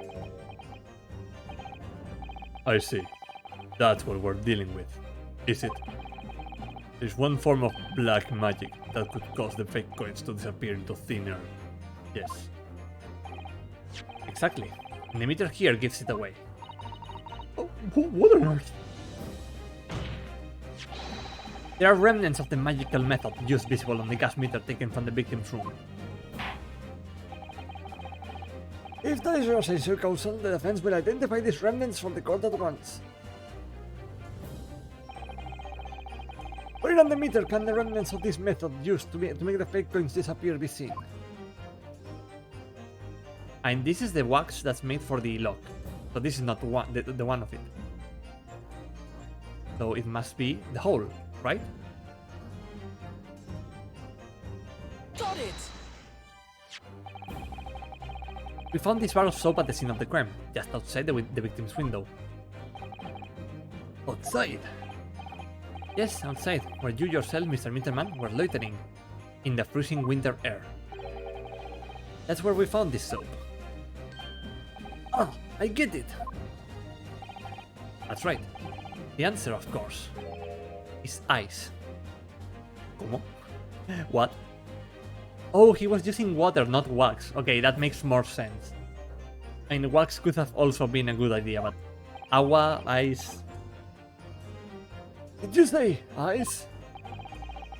The Shamspeare has been leaving soaps like this outside his window each evening, filled with water. After a night outside in the bitter cold, the water is completely frozen solid the next morning. Then he takes his fake coins of ice and feeds them into the gas meter, giving him light and warmth in space. As his room becomes more comfortably warm, the ice now inside the meter's coin box melts, turning back into water and draining harmlessly away through the small hole made in the underside of the meter. That is how, without leaving any evidence of his wrongdoing, this man has been stealing Altamont gas.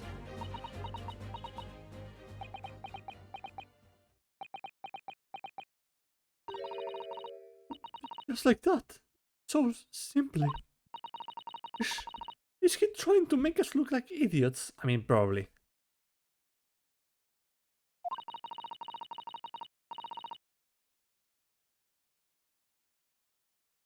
He's been pulling us all with some bars of soap and some water? That's right, madam. I don't believe it. It can't be true.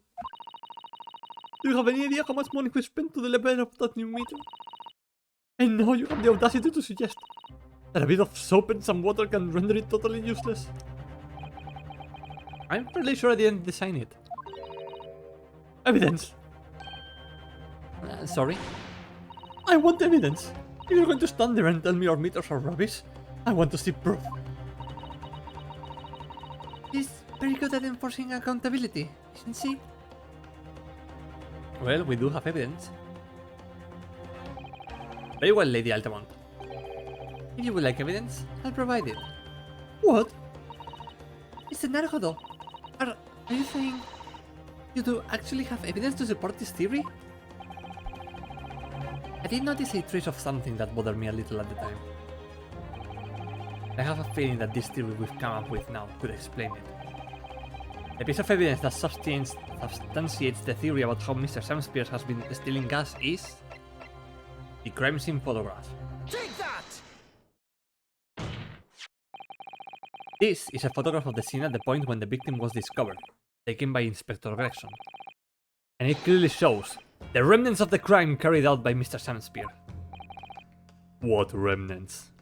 Remnant.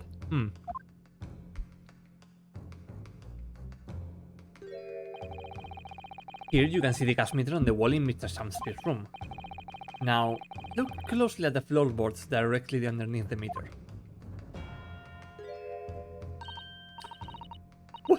What is that? That's some kind of grubby stain. Almost certainly. It's a water stain resulting from the liquid that drained out of the hole made in the meter. Oh, If one coin gives you around 2 hours of gas usage, and the occupant was heating his room in all his waking hours, we can imagine he would have used around 10 of his fake coins each day. The melting iron inside the meter's coin box would have been dripping out almost constantly, leaving a stain on the floor. this is awful. And there is further evidence too. Mr. Sam Spear is slumped over his table, apparently having consumed strychnine. And right there next to him is a bar of soap broken in half. You're right.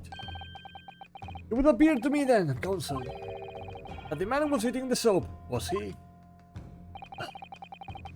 Pardon me for disagreeing with your lordship, but certainly not. He didn't beat around the bush there, did he? In truth, Mr. Sam Spear was found with a fork in his hand. The meal of soap is sounding increasingly likely. Do you mean to say he was using that fork too? yes. To extract a frozen coin from the bar of soap. Oh, But the bar broke in half. So perhaps it didn't go very well. Good gracious.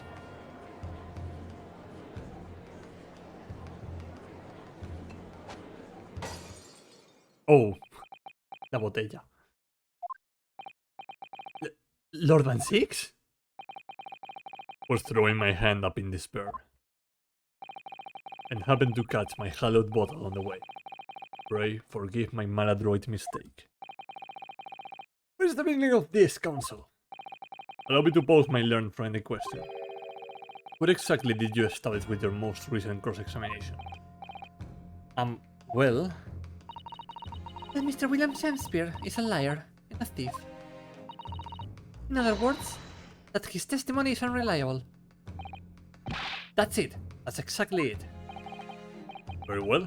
Let us assume the man is a liar. Now allow me to pose another question. What possible difference does that make? Well, we know that suicide can be discounted. Scotland Yard's investigation revealed no sign of another vessel that contained poison. Vamos, Usato, vamos, Usato. And on the night in question, there were no visitors to the room except the accused. The young man's testimony, we have no reason to doubt, has confirmed that. Furthermore, the only possible way the poison could have entered the victim's body is via the tea. The court has seen no evidence whatsoever that suggests otherwise. Even if William Shakespeare is the liar you claim him to be, these facts have been objectively established. There's no escaping it. Therefore, in light of these facts, the prosecution calls for immediate adjudication. you. What?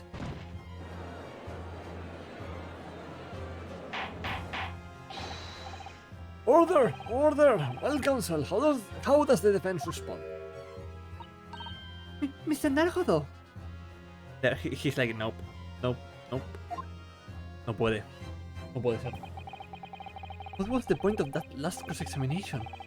Did it actually get us anywhere? Or did it make no difference at all? Like Lord Van Six is saying.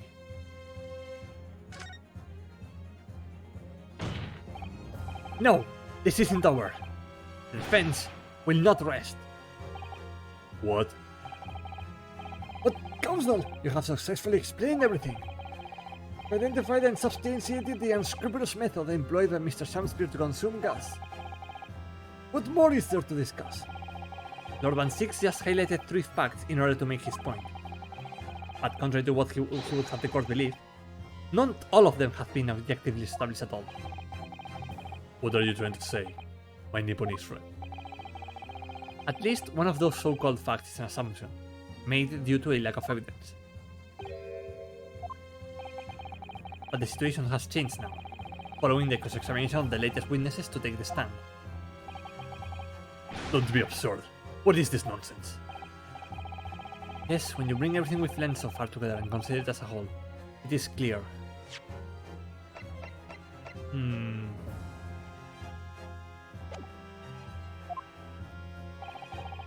It's a question that we now need to reconsider, namely, was the poison in the tea? We've all been led to believe that the strychnine poison that afflicted Mr. Samspear was in the tea brought to him by Mr. Natsume. But that's conjecture at best. The victim has testified that nothing else passed his lips that night. There is no other possibility. And since there was no trace of the tea left at the scene, it couldn't be tested for traces of poison. Objection! As I said, the situation has changed. Because in fact, some of Mr. Natsume's tea was left at the scene. And a particular piece of evidence proves it. Objection! A ludicrous claim. Don't let your detectives investigate the scene exhaustively. What evidence are you suggesting they missed? The defense has made a bold claim indeed. Very well, Counsel. Present your proof. What evidence from the scene of the crime can tell us about the nature of the defendant's steal? What evidence from the scene of the crime can tell us about?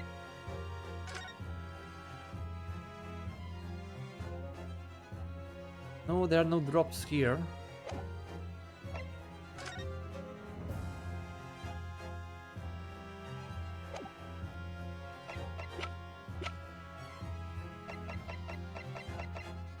To be this, right?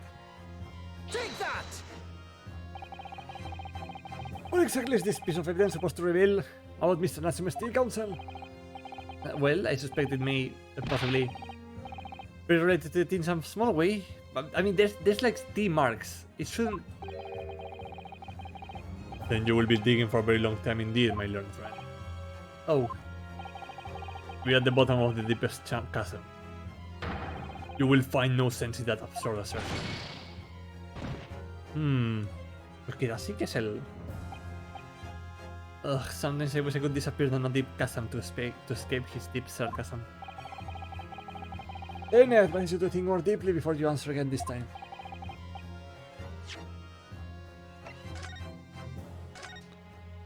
Estoy pensando y no se me ocurre.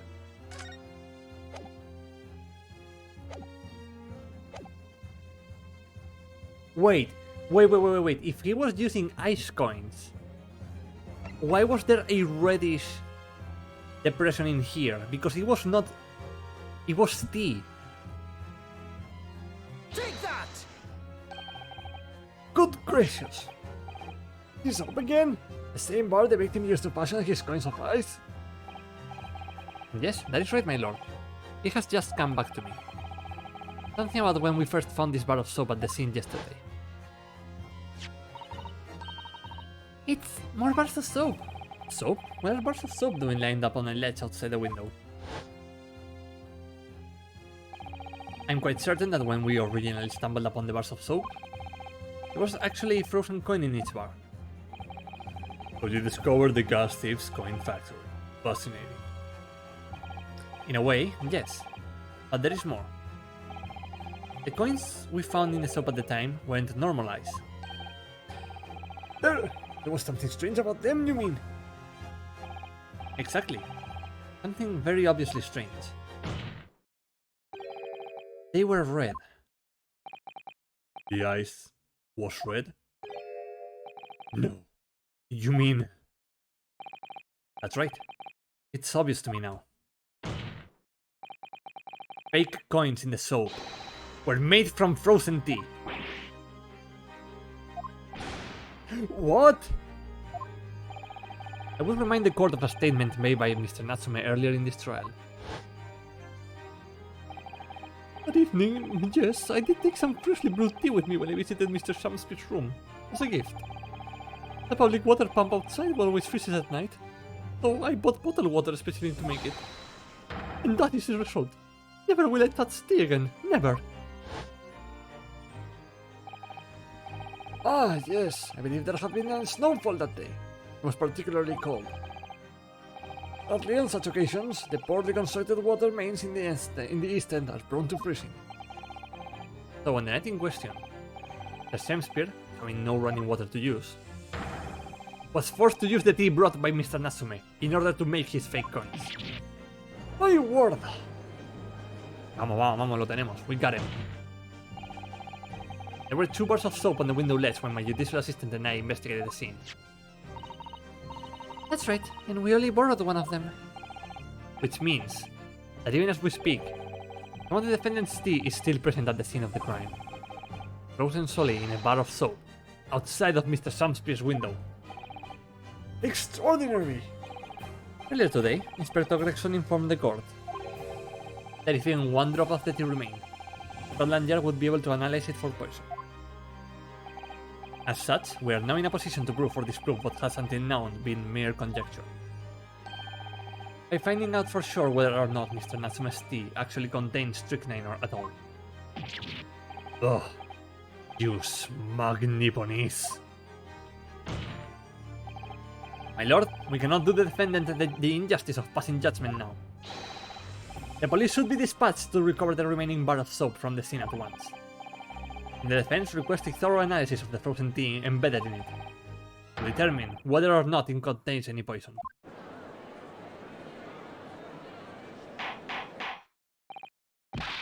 Bailiff! Bailiff! Instruct the police to attend the scene at once.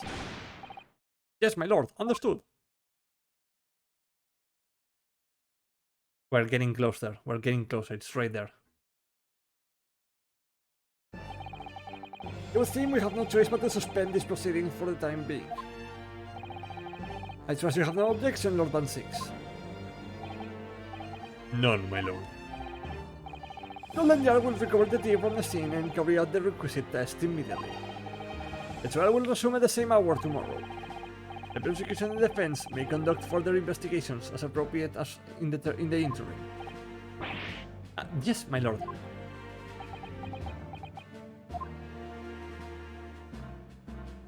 Oh, we made it. We somehow made it.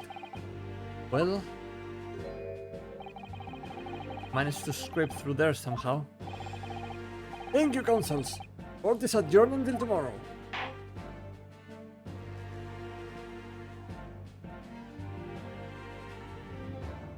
We continue.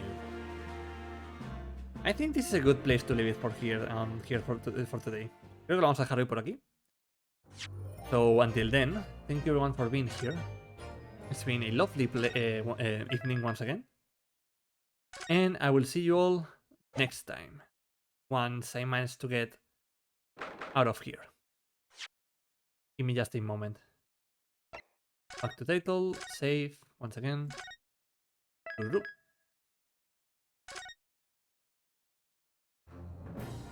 Ahí estamos. Gracias a todo el mundo por venir aquí. Thank you everyone for being here. Wrong scene. And let's go say hello to CBC Gamer, who was here earlier. So let's go raid them real quick, so that we can show them some love. Por favor, sed respeto ante todo. Nada, eso.